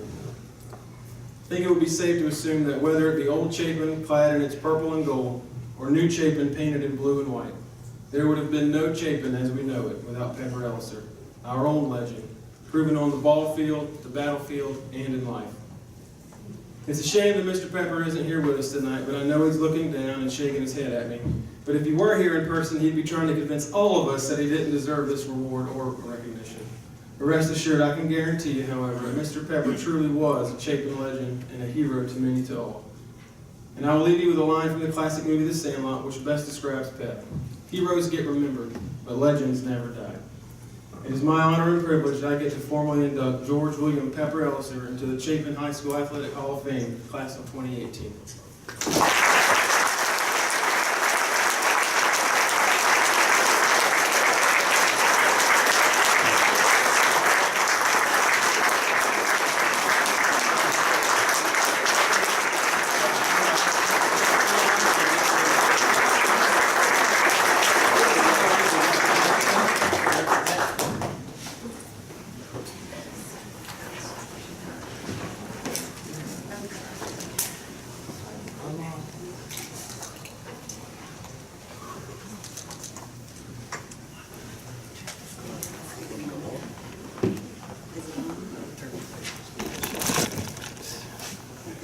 Can y'all hear me? Thank you, AJ. My dad would be so proud. As AJ said, my dad would just been, he was a very humble man, for those that knew him. He loved his community, and he mentioned that he was a lifetime member of the Band Booster Club. Well, I remember when I joined the band, I was like, Mom, Dad, I want y'all to be a part of the Band Booster Club. And Dad was like, I don't know if we're gonna have time for that. Well, here you go. I've been out of school 30 years, and he was still doing things with the band. So he was a wonderful man.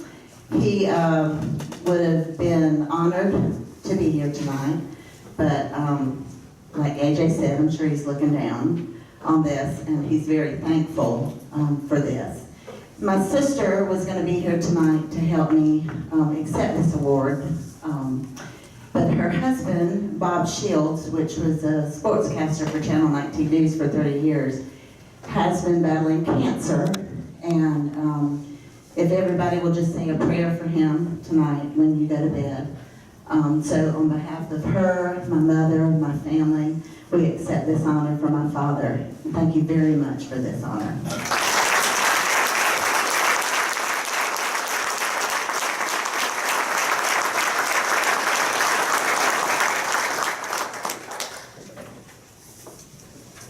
Last year's ceremony, we honored the 1987 Chapin football team. And that team happened to feature, talk about growing up Westwoods. Westwoods Drive's own the Mayor's Boys. And as part of this Hall of Fame committee, it was always a kind of a running joke as to which one we were going to put in first. And to be honest, it basically came down to a coin flip. These two guys are just great, and I had the privilege of growing up just down the road from them on Westwoods Drive. And I can remember Mr. O'Neill taking Percy and my brother down to Carolina games. It's just wonderful to be part of the community with those guys. So I'd like to go ahead and bring up Percy to induct Chapin's all-time leading rusher, Sylvester.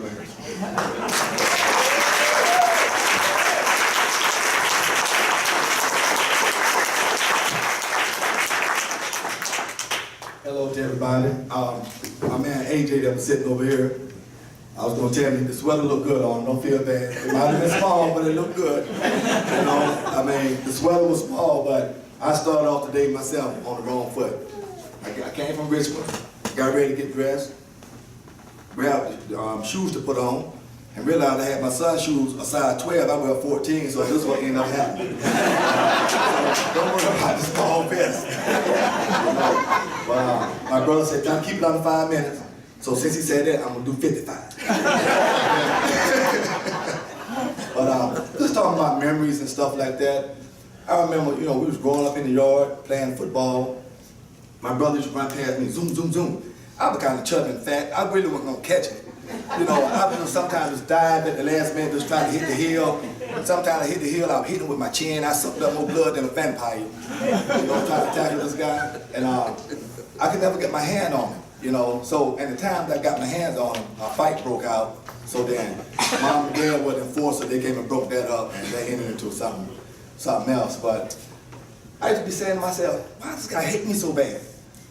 Just stiff arming me, he's scoring all the time. Then he just score me and laugh about it. And I'm looking at him like, I don't see what's so humorous. You're scoring like 8 times, and I can't get 5 yards. We'll be out there playing. Then I remember when he finally got into high school and started playing Little League, and I said, man, I was so happy to see other people dealing with the stuff that I dealt with every day. I was so glad to see, but they had to deal with it once a year. I dealt with it like daily. And I was so glad to see him just knocking people down, running over people. He knew how to get the short yards. If you need 1 yard, he could get it. If he had to outrun you, he can outrun you. He was a true running back. And I just remember watching him his freshman year. I think we played Gilbert up at Chapin. He was on the JV. Scored 6 touchdowns, 3 interceptions. I'm like, wow. And I don't care what level of play, from Pop Warner to NFL, 6 touchdowns and 3 interceptions in 1 game. That's amazing. So he didn't slow down there. I remember he went on to his 10th grade year. Coach Moore and all of them gave him an opportunity to fight for the starting position as a sophomore. What they do that for? He took it. He took it and he ran with it. He had a great year that year, rushed for over 1,000 yards, probably 14, 15 touchdowns. I remember when they got into the playoff game against Woodrow, scored the game winner, sent the Chapin fan through the roof. You know, that was nice. Turned around, very next week, played Lamar. 256 yards, 3 touchdowns, school record. I mean, watching this guy play, man, was like watching John Madden sometimes. His overall was 100, everybody else was like 55. You know, and it was nice. And I just remember after sophomore year, he didn't make all area, all state, all region. He never talked a whole lot. Every now and again, he'll say something like, what do you have to do to make all region? And I looked at him, because I was 8th grade, I'm looking at him like, I don't know, you tell me. He said, I don't know, I thought you should have made it myself. I don't know what to tell you. I'm just a little chubby little kid looking at me like, I don't know, we're going to figure it out sooner or later. You know, so, you know, had a great sophomore year. The junior year came up. You know, kind of mediocre season. I think we was like 5-5, 6-4. I don't even think we made the playoffs that year. And he kept saying, I got another year. So junior year wasn't that good. Senior year came up. Man, he took right back off, but he was at the sophomore year. I mean, my brother scored probably 22, 23 touchdowns his senior year, and he didn't play but one half of each game because the team, that 10-0 team we had, we was beating everybody 28-35 before halftime. So most of the time, by halftime, he didn't even play no more. He did all this within a half, you know. So I remember we got to start getting into the season, and the yards started racking up, touchdowns started racking up. I mean, we was good, man. You know, he was playing lights out, and he was strong. I mean, when he worked out, he was strong. My brother had, you know, I worked out, but I was just weak. That was it. He was cut up, you can see veins and stuff. You know, I mean, he was all sliced to pieces, chiseled out, I guess people call it. You know, he still got this in there. You might have to look for it and dig around, but he still got this still up there. You might have to go with that field for it, he still got it. You know, and people ain't want to hit him then, you know he don't want to hit him now. Right? Now, I don't know if y'all saw him yet, but he coming up here soon. Right? So you'll be able to see what I'm talking about. You don't want to hit him. You know, so I told my brother, I said, this might be your year. So the end of the season came, finally, everything that he didn't get the sophomore year, he ended up getting the senior year.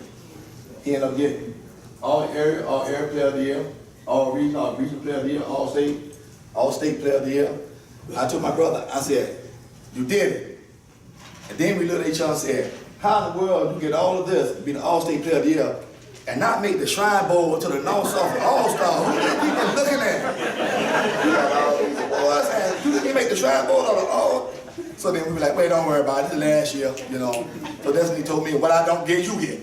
Right? I said, okay, big brother. You know, I get it for you. So, you know, he made me better. And I had a question I wanted to ask him because he never said anything about it. I never asked him. And the question I want to ask you, what motivated and drove you? Because you motivated me, your younger brother. What motivated and drove you to work so hard and want to be the best? Was it just backyard football that made you want to be the best? Or perhaps maybe just looking at college football on TV, NFL football? Or perhaps a lot of people talk about how good Dad was. Was that it? Or were you thinking about you come behind Randolph Bowers and that was a big shoe to fill? And you're also wearing the same number 21. I'm gonna sit down with the Chapin family. I want you to come up here. Let me know. I'm gonna find out the same time they find out. But I've been going to be 40-something years. We're gonna find out together. Okay, so ladies and gentlemen, it's time. I might have went over 5 minutes, it's okay.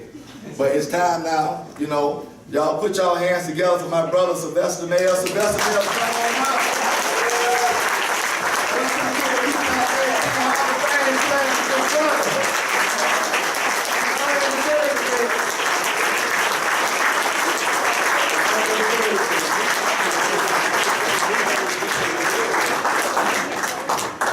Thank you. That's my brother. First of all, I'd like to thank God for allowing me to be here today. My family, my friends, and I also like to thank the Hall of Fame Committee, Justin, Nat, and all involved, Chapin High School. You know, being in this position, I didn't get here alone. I had a lot of people involved with helping me get those numbers and those awards. I left the names on the table, but I wanted to recognize. That's okay. I wanted to recognize some people tonight. Some of the linemen that blocked for me over the years. From my sophomore to my senior year.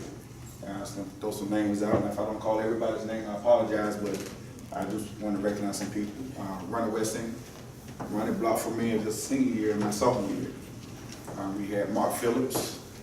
I'm also blocking. We had Rich Sweet.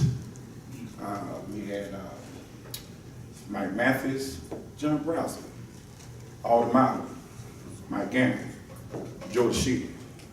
Just to name a few. In the backfield with me, my brother Percy, my senior year, we had Michael Spires. That's my fullback. That's my dude. Mike was a beast. Thanks, son. Make sure you knew names also. Richard Morrow. I'll leave Richard out. But the bottom line, guys, is that those guys, they blocked for me, but the biggest thing was that they believed in me. You know, being a running back is a running back. Yeah, you can have some skills and have a good skill set, but if people blocking for you don't believe in you and don't do their job, it makes your job a little more difficult. All right. I do want to say this much. That group over the years, Chapin was a team that when you came to play, you played 4 quarters. That's the way we was coached. And we didn't play to lose, we played to win. And we knew we wasn't going to lose because that's the way we was coached. All right. A lot of teams that we played from a demographic perspective, you know, you would have thought we'd have been a homecoming team we set up. And I'm being honest about it. I mean, we had Abbeville, 96, Saluda, McCormick. I mean, I don't think it's changed since I played, but every week was a dollar fight. But there was not one person on that team who didn't believe they could win the game. And we did. We did. We won, and we never looked back. I remember the game that stood out the most to me, and Coach Mundry, Coach Cooper said Randolph. That was me.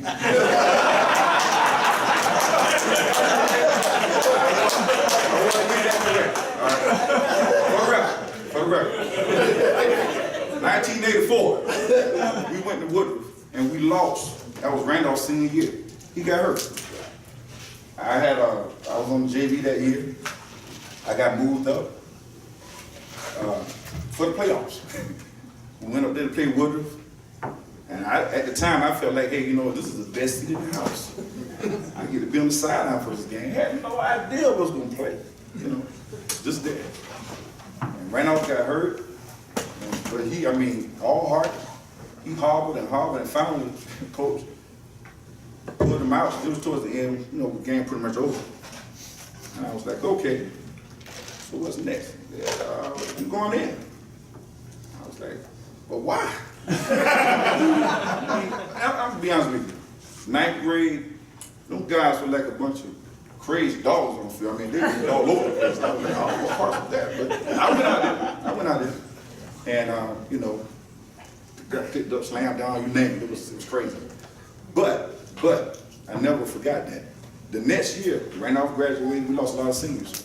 And, man, that year, we had, I taught my cousins, to go back a little bit, I taught my cousin Rodney Marriage to quarterback. Rodney was more of a, but definitely was a basketball player.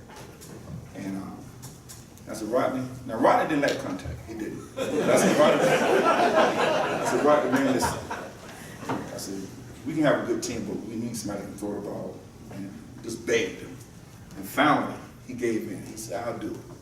I said, they're not going to hit you. I'm going to block for you and all this good stuff. I just need you quarterback. Coach Mudry, I know you remember this. And he came out, and man, he was a good quarterback. Rodney can throw the ball, you know. And no, he still didn't like contact, but we kept the guys off of it. But we had that season was a struggle. We went through, I think we lost 2 games. Lost to Swanson in a crazy game, and we lost to North Carolina. And we had to beat, out of all the teams, we had to beat Batesburg Leesville, which was led by Ed McDaniel. Me and Ed played together at Clemson, but at the time, he was a beast. And it was like a slop fest. The field was, water was all over the place. They probably should have canceled the game, but it didn't. And we had to beat Batesburg Leesville to even make it to the playoffs. And man, I remember that game, every time I got the ball, Ed was killing me. And I was like, man, this is not good. Mark Driver, never forget it. Mark Driver kicked this long field goal. And we won that game 3-0. We was happy, but we had a short celebration because we found out the first round was going to be against Woodruff. So it's like, I would tell you this much. And that's the game that stands out to me the most, that game, out of all the games that I played. And the reason why is because we were probably the biggest underdogs in the state with that game. I mean, nobody expected for us to even come close. Like Coach Cooper said, he had the number 6 quarterback in the nation. Them guys that came up winning 3 state championships. I mean, they was beating down teams bigger than them, you name it. They had D1 linemen. He had Tony Rice. He had the offensive line, the defensive line. He had I never forget this, they had a receiver that was an all-state champion of 400 meters. We was like, man, we don't have nothing for these guys. But I tell you, that week we practiced. Me and Ronnie talked about this. We met up at Clemson a couple of weeks ago at former players barbecue. And Ronnie reminded me about this, how that week in practice, how we flipped the guards to tackle, flipped the tackles to guard. Just did whatever we had to do on offense. I know Coach Cooper talked about the defense. And that made the difference, man. And we went in that game and we was, like I said, Tony Rice, the first player of the game, ran that long touchdown. Don Phillips diving at him to make the tackle, fell and broke his arm. So right there, the first play of the game, they don't score, and here comes the ambulance, taking off one out top. We all on the sideline like, man, this is not good. You know, I'll never forget Woodruff, because, I mean, when those guys, it was real. The cowbells, and being a 10th grader, you was intimidated. Very intimidated. Man, oh man, this is crazy. But we went out there and we ran, and our defense stopped it. And we was able to get good field position one time after another. And I would tell you one play, this before I get to the concussion protocol. So we ran a play, we ran a 41 trap, coach. I got the ball. And I tell you, that linebacker, he ate my lunch. He ate my lunch. We got back to the huddle. And we all was in the huddle. Rodney called the play. And he called the play. I said, hold up, wait a minute. He said, what? I said, where's everybody? He said, I'm changing the play. You're supposed to get the ball. I'm going to change something. I mean, I'm glad he did. Because he changed the play. We came back to the 41 trap again, and that's when I scored. And that was a winning touchdown. But I remember those things because I tell you, the resilience that we had as a team, the resilience, it was unbelievable. I will never forget that team. I will never forget that team. To go in and not to be expected to win and to come out on top, you know, that was just amazing. We played together. We had a lot of good synergy, the camaraderie. It was amazing. Even through the years, I never felt like that I had players that would let me down. But my biggest fear was that I didn't want to let them down either. So I felt like if they was to block and do their job, it was only right for me to do my job. My job was to score. But I appreciate the coaches as well because you guys had the most confidence. I never forget the McCormick game, my senior year. Now who does this? McCormick, they had it out for us. They was pissed and all the above. We playing them, we down on the goal line, and you know, we used to go in the backfield. We had Percy, my cousin Larry, myself, with a full house. And we was never stopped. We always scored. Well, McCormick made a point to stop us. And 4th down, game on the line. Now you would think the coach was you know, but we got to lose. And they did. And we went right back to it. And we won that game. I never forget how the guys on McCormick was falling all over the field, crying, and going on, and, you know, I remember telling one of the guys, go humble yourself. But he was talking smack all game long. But that's just one of many, you know, things that I remember about playing for Coach Muldrow, playing with my teammates, and it was an awesome experience. But you know, it all started, Chapin is where it all started for me. It all started for me. First, to answer your question, I ain't forget your question. What really drove me, number one, you were my younger brother. And my dad's always say, you know, lead by example for your brother. You know, his thing was, what you do, he gonna follow. And I knew that. Percy was my biggest fan. I mean, like he said, when I was in 8th grade, he was always the manager. When I was in 9th grade, he was always the manager. I mean, seriously, he was the manager of the team just to be at the games, and he would be on the sideline, you know. And even at that point, I felt like, you know, I had to be successful because that drove me so he can be able to see me to drive himself. Yeah, Randolph, I'm a competitor. And to follow Randolph, it was a big shoes to fill. I didn't have a problem with that. I didn't. You know, ran 21, you had Jerry had 21, Randolph had 21, and then here comes me. Randolph leaves, and it seemed like Chapin was deflated because Randolph was a big deal. And, you know, we didn't know what was coming next.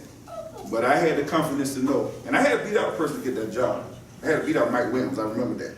Me and Mike, we was all kids growing up. Had to beat out Mike Williams for that job. Mike Williams quit the team. And that upset me. Because it wasn't about to try to beat him out for him to quit the team. But I had a position I felt I needed to take, and I took it. All right. When you're young, you think about a lot of things. And at that time, I was on a path. I was on a path. My mom was a big Clemson fan, so ever since I was small, she talked about playing for Clemson. So my agenda was, I need to start this thing now so I can get some looks to be able to be in position to play for Clemson. So, hey, in order to do that, you had to be on the field, and you had to perform. And that's what I did, along with my teammates helping me be and you know, get where I need to be. I gave everything I had, and so did they.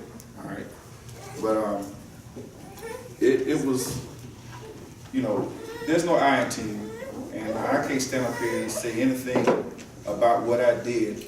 All happened from, you know, just me. I mean, that would be a lie. It was all of us. It was everything we did together. But my drive, I got my first crew level for Clemson as a sophomore. Matter of fact, it was after that Woodruff game. So I guess I pressed some people and was able to, you know, going forward, to put myself in a good position to be recruited. But also what that did was, my brother made it to the Hall of Fame before I did.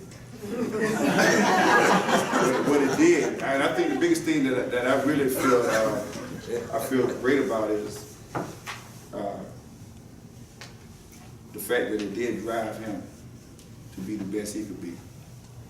And I think the rest is history. You know, when you're the big brother, the oldest, there's a lot on your shoulders. There's a lot that you have to set the example, and you know, you have to lead not on the field, but off the field. And I felt like that's what I try to do for a person. And you know, anybody else, cousins and anybody that knew me, I wanted to set the right example and let them see that, hey, if I can come behind Randolph Bowers and be successful and keep Chapin going, you know, we went to the semifinals that year. We lost to North Carolina, and I hated it. I hated that. But I look back on it, and you know, I'm proud that I was able. I knew a lot of guys in North Carolina. We all worked together, but I was proud to be part of that history for them. That was their first state championship, and you know, I look back on and say, hey, you know what? You know, I was part of that, and we all was part of that because they had to go to Chapin to get there, and they won that. But coach, I wanted, you know, that was the first we got in the playoffs that year, in the semifinals. My senior year, we had an undefeated season, and we lost the second round to a Central Payson. But, you know, I'm a coach, I wish we could have won one for you. I do. Wish we could have won one for you. But it's an honor to stand up here to be part of the Hall of Fame and to be part of the Hall of Fame players, guys. I have to tell you, I am truly honored to be part of a group of humble and elite individuals. You know, I don't take this lightly. You know, my son, he now plays for Clemson. I'm glad for him to be here tonight. Running back coach supposed to take him out to dinner tonight, but he wanted to be part of this, so I feel thankful that, you know, he thought enough of his dad to want to be here for that. And I am a big Clemson fan. I heard him talking about Clemson. Well, you're looking at a big Clemson fan. All right. My family's Clemson. My wife, you know, she also was Clemson. And when I said this is where it started, this is where it all started for me, because this is where I met my wife. Chapin is where I met my wife. We have 3 beautiful kids. And that's, to me, that's the best thing of it all, you know. Chapin, what it does for me, what it did for me, is priceless. It's priceless. I was able to be at a high school that nurtured and supported everything about me that I did, academically, athletically, and I tell you, you know, I will never forget Chapin for that. I'll always be dear and near to my heart. But you know, my family, me and my wife met here at Chapin, and we married after 22 years this year. And you know, when you look back on it, it's bigger than football. Okay, it's bigger than football. It's life, life. And I'm so grateful to be able to say that I'm part of Chapin. I'm proud of Chapin for what you guys have done over the years. I'm in Virginia, been out there for 24 years. When I first went to Virginia, they asked about where's Chapin. I would say, well, a smaller town outside of Columbia. But now they come tell me where's Chapin. They tell me, oh, we know about Chapin. Maybe work with more Chapin athletes than anybody that is out there. And because of that, he gets 2 people to speak for him. I want to bring up first our legendary coach and athletic director, Eddie Muldrow, and another legend who has now won state championships in multiple sports, Coach Bob Taylor.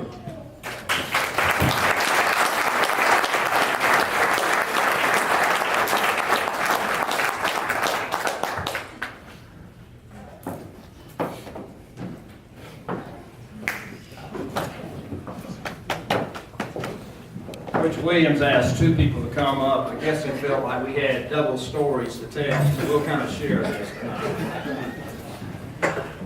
I'm deeply honored tonight, along with Coach Taylor, to help introduce Coach Fred Williams into the Chapin High School Athletic Hall of Fame. Our first trainer at Chapin High School, I know his name was mentioned earlier, Mike Dillon, left us in 1987, right before the football season, to go to the University of Georgia. And the one thing I asked him, I said, you're going to have to give us a great replacement. Well, this was a couple of weeks before the season started, so we weren't able to go out and interview people, so we had kind of a fill-in, Angela Peruzic, as our trainer that year. But the name he gave me was Fred Williams at Augusta College. The next April or May, Coach Peruzic's husband was transferred to the University of Virginia, and she had to leave, and so I called Coach Williams at Augusta College, taking a chance that a college trainer would try to come to work at a high school. He and I met, and he told me we had kind of a short interview. We ate lunch at Nocki's. And probably the pimento burger won over that he had a chance maybe to think about this school. A month or so later, he brought his family in the Volkswagen van with no air conditioning, 2 young children, and I think a dog was in the car too with his lovely wife. Probably 90-something degrees in the Chapin parking lot. And when we sat down and talked, he said the 2 things that he was looking to was to try to get his children in a better school situation. I said, well, this is the place. The second thing, he was a college trainer that a lot of times had to drive the van for basketball and baseball, so there were a lot of Tuesday, Friday, Saturday tournament trips, and he was looking to have better hours. I just said, okay. He didn't didn't know he was inheriting 16 varsity sports, 15 JVs in middle school, and a bunch of teachers who couldn't keep up with eligibilities and paperwork. But somehow he decided to come with us. In that, his journey at Chapin High School began in 1988. And Coach Taylor will fill you in on some of the things that journey included, and I'll come back and finish. Thank you, Coach. Like Coach Muldrow and the rest of the folks that were here tonight, I'm very honored that Coach Williams has asked me to speak a little bit about him and his induction to the Chapin Hall of Fame. I feel if you were to build a Mount Rushmore of Chapin athletics, you'd have Coach Muldrow on the mountain. You'd have W.F. Sullivan on the mountain. And right in the middle, where he used to like to drive, would be Coach Fred Williams. Of course, down at the bottom of the gate, taking up tickets, would be Miss Jimmie Ruff. I remember Fred, he had a shirt. And he used to wear this shirt when he ran, and it said, "The man, the myth, the legend." So I'm going to talk a lot about the man, the myth, and the legend, but I'm not going to talk too much about the legend, because if you saw the shirt, you would know. The man. He always stayed current and on top of the latest trends and athletic training. He could point these out in one of the many journals he would keep in his office. He may have to move a sandwich, a bag of peanuts, a Frisbee, a Gatorade bottle, a set of golf clubs, and that Wilson T2000 racket. But he could find that article, and he was always willing to share it with an athlete or a coach. The man was connected to physicians, PTs, orthopedic specialists in the community. He would invite me to weekly meetings. We'd go out to Fat Buddies and we'd eat wings. And there would always be a couple trainers, a couple PTs there. And they would talk about the injuries they had through the week and how they were treating them. He was connected with those people, and I remember the physicals. He would have physicians from the Penner Clinic, physicians from Chapin Family Practice, PTs from Midlands Ortho, and some other people come in and give our students physicals at Chapin High School. I was always in charge of checking students for Marfan syndrome. And he'll probably correct me, it's probably Marfan syndrome, I think. All right? Well, I would measure these folks and make sure their wingspan was not longer than their height. And he said, "You know, Bob," he said, "Abraham Lincoln struggled with Marfan syndrome." And legendary coach Scott McLeod would say, "That's not what killed him, Coach." He did this. He had me check for Marfan syndrome because there was no stone that was going to be unturned to make sure that our students were safe when they went to the field. The myth.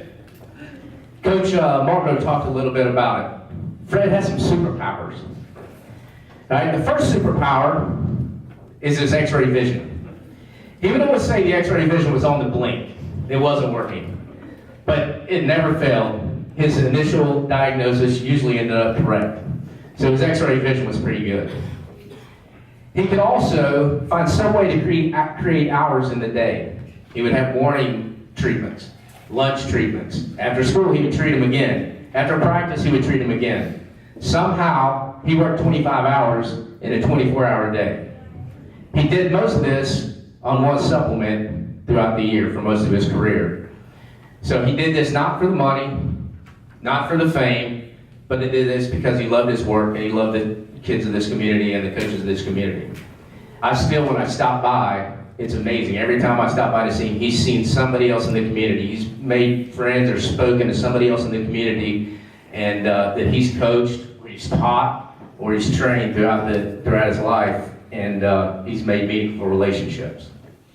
Finally, and I'll keep it a little shorter, but finally, I think of the legend. All right? And the legend of Chapin High School and the legend of Coach Williams.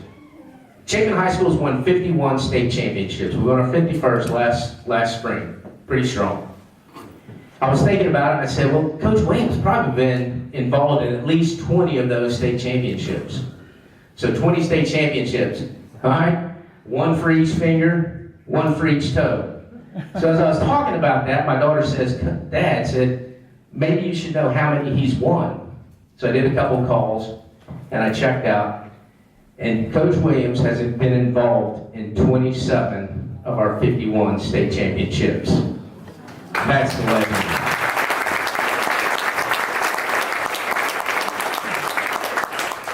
Most schools in Chapin in South Carolina would love to have 27 state championships.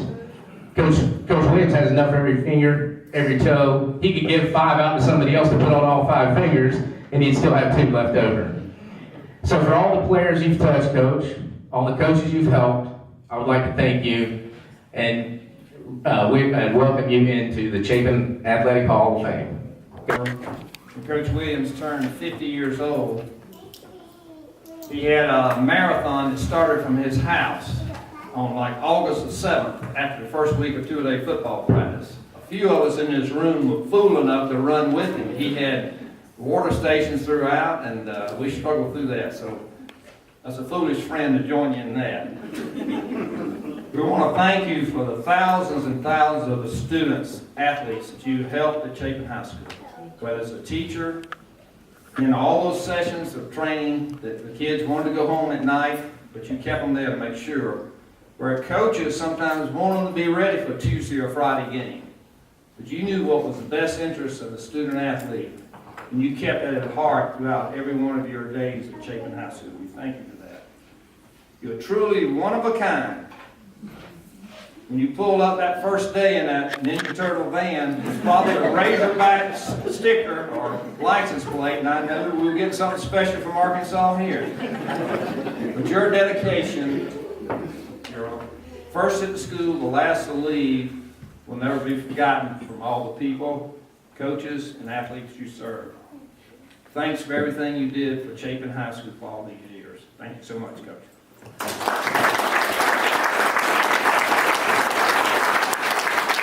I can't hardly imagine being in the same, thought of in the same way as all these legendary Chapin athletes and coaches that have come before me is really humbling to me. I'd like to congratulate all the other the other Hall of Fame inductees that came in tonight as well. You know, I started going down a list, started making a list, trying to decide who all I needed to thank for tonight. And there's a lot of people I need to thank. And I got down to the bottom of that list and I wrote family. And I got to thinking, why are they at the bottom of my list? As an athletic trainer, I was always staying at school after practices or games late at night, and my job seemed to be at the top of the list. So right before I go any further, I want my family to stand and be recognized.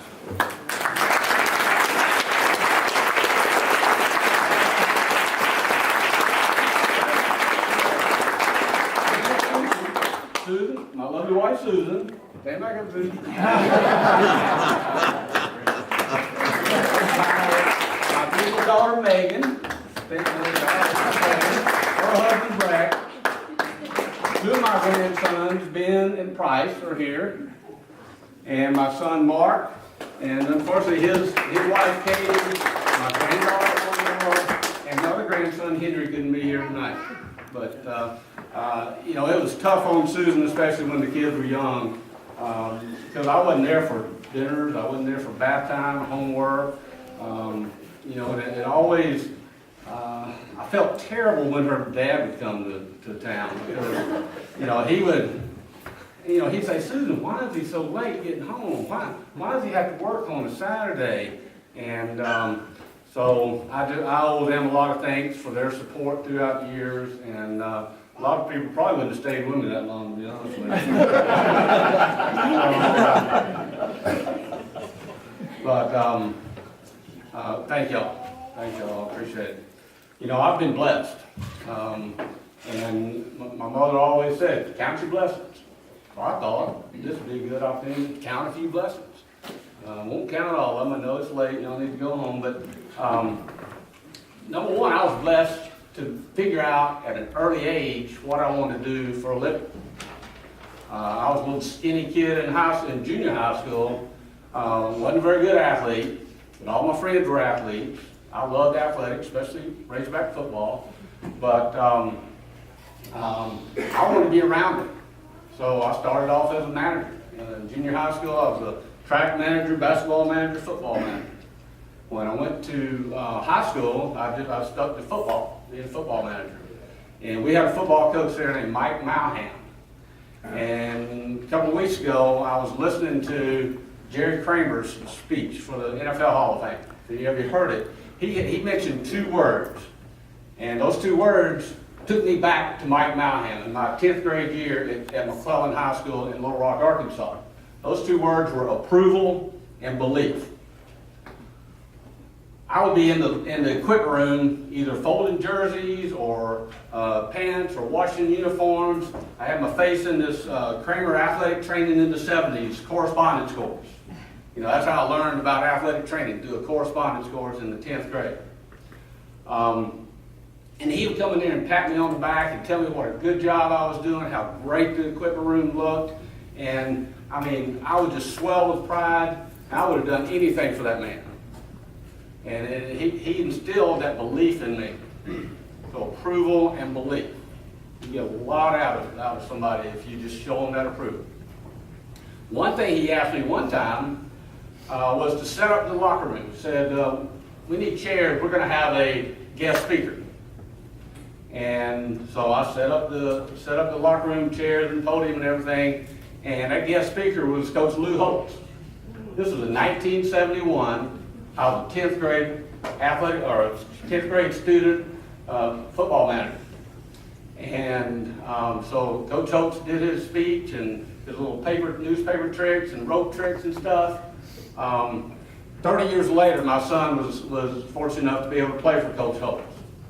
I mean, who would have thought in 1971 in Little Rock, Arkansas, that would have happened? Funnier than that, a couple years before that, Mark went to a football camp at USC that Coach Holtz was doing. He gave the exact same speech, the exact same tricks that they did in 1971 in that McClellan High School field house. I was also blessed to have been able to be Andy Clausen's first athletic training graduate assistant. That was back in 1978. Andy Clausen had graduated from the same college I had in Arkansas.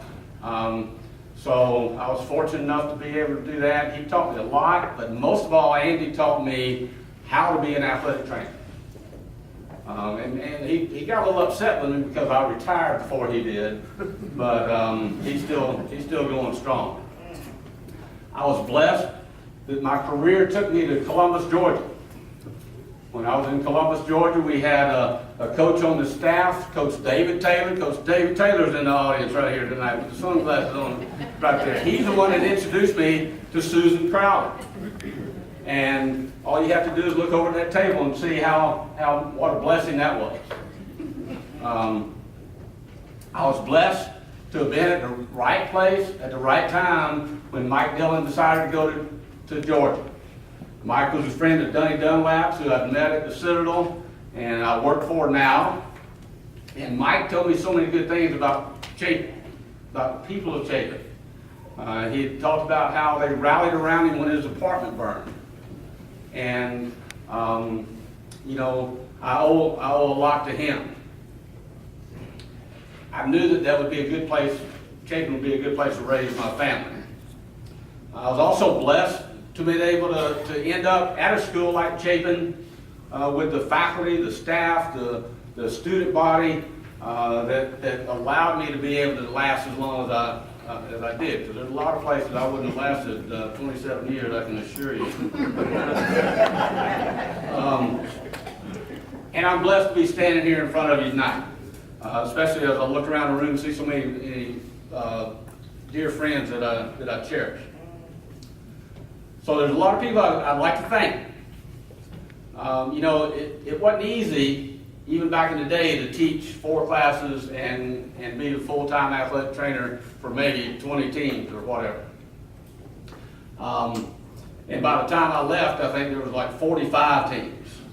But I didn't have any help. You know, I was the only athletic trainer. Ironically, one of the reasons that I retired was because I couldn't get an assistant. I got to doing this and I got to thinking to myself, you know, I probably had at least 2 assistants back in those early days. But one I never could figure out You know, I would study, I'd read books, I'd read journals, I would go to meetings, and I still had to refer some kids to the doctor sometimes to get an accurate diagnosis. But Miss Ruff and Coach McLeod could tell me without even looking at them whether they were hurt or not.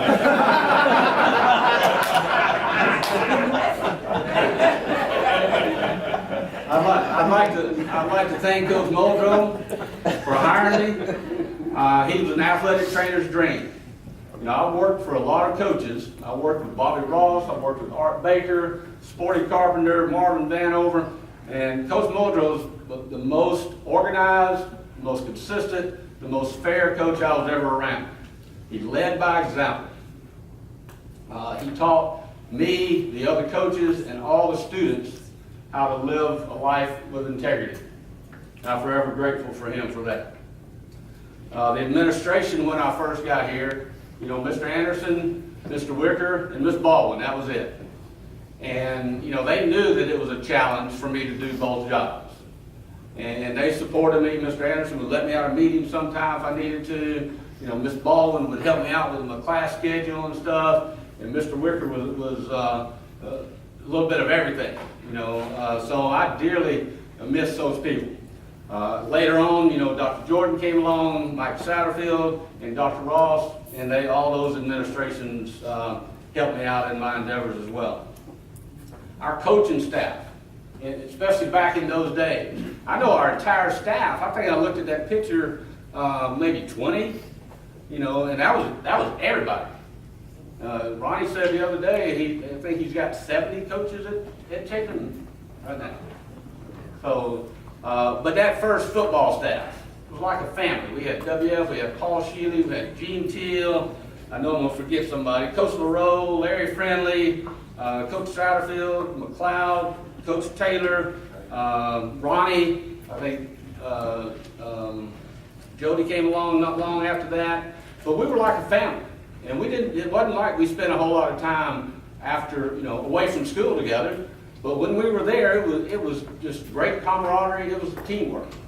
And I want to thank all of them for all that support that they were able to give me. I consider them all great friends right now. Ronnie was a breath of fresh air when he ended up taking over as the athletic director when he did.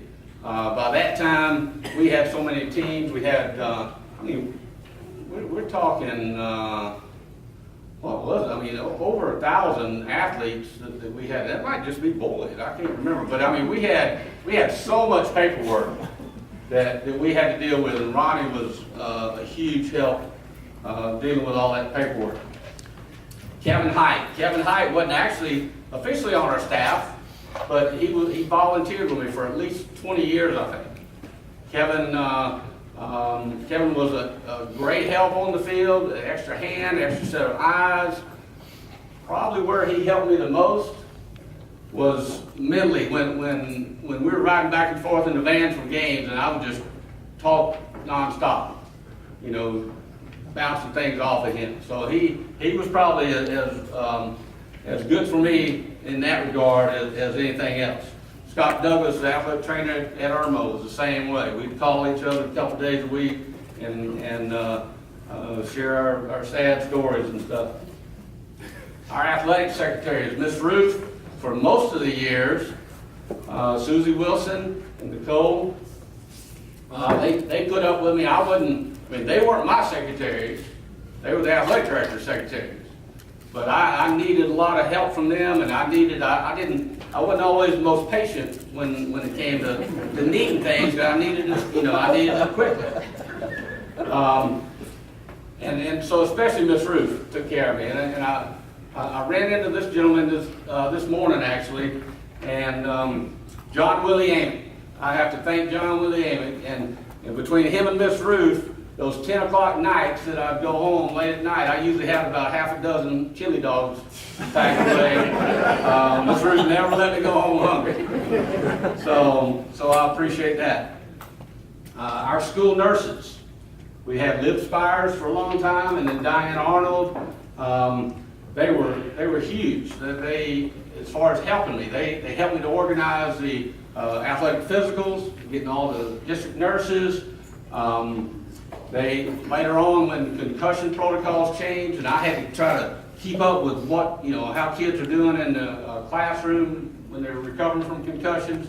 Miss Arnold was tremendous help in that regard.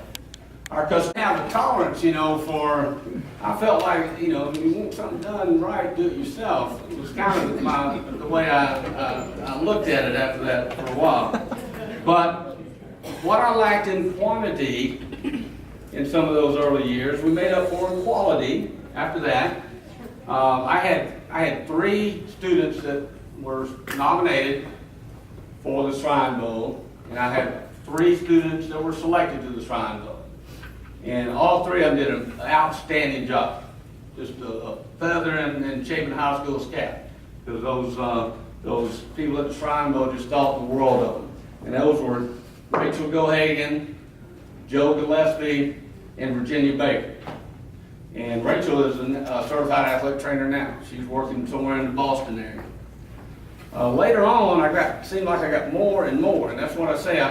If I try to name them all, I know I would miss some. So I don't want to miss them, but they were a crucial part of our program. I think must have got soft there in the later years because they were coming out of the woodwork, it seemed like, to work for me. I can't leave out Kent Satterfield. He was one of the hardest working helpers I had. He would do almost anything that I asked except drive the car. I never could get him to drive the car. I'll tell one quick story. If I get started with telling stories, because Kent used to ride with me in the van too. If I get started telling stories, we may be here all night long, but I got one. Kent, is the most loyal Chapin fan there is. He's also the most optimistic. I was there to witness maybe the first sign of pessimism from Kent Satterfield. Those Moto probably knows what I'm talking about. One of those bad years. It was middle of the 3rd quarter. We were behind 45-0 at Abbeville. Already running the clock. Probably had started running the clock in the 2nd quarter, or at least the start of the 2nd half. Kent walks up to me on the sideline like this. I mean, as serious as he could be, rubbing his chin, saying, "Coach, I don't think we can come back."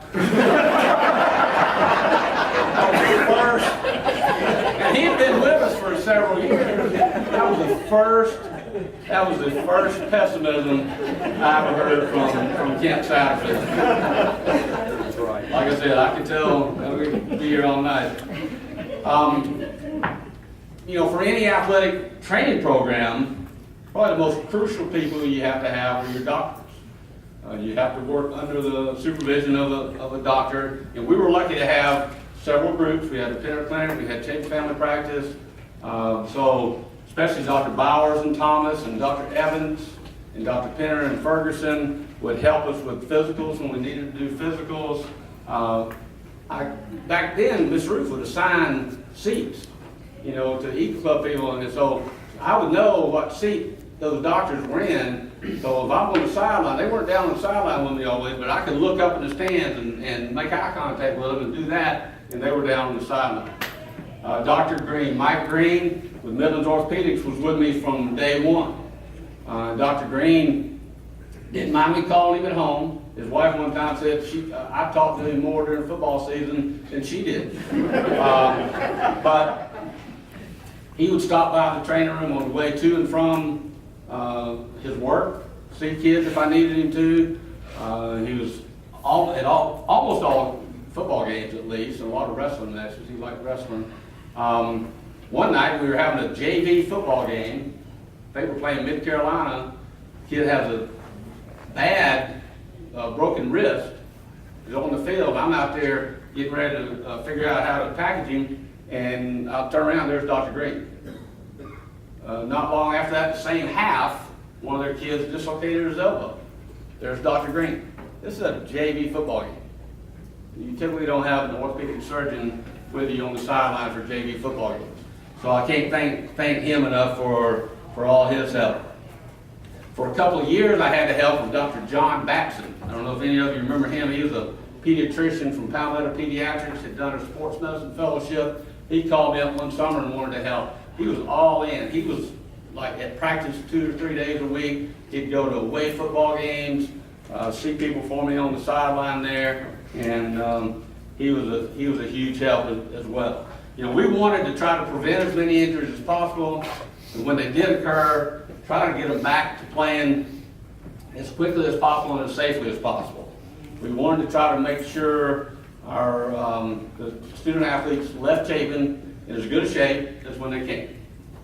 And I won't lie to you, one of the worst nights of my life was when Jack got hurt. You know, but when I saw him walk across the stage to get his diploma, that was one more blessing I can count. Thanks to everybody for being here. Thanks to the committee again. I appreciate all my friends and everybody for being here to share this with me. I love y'all.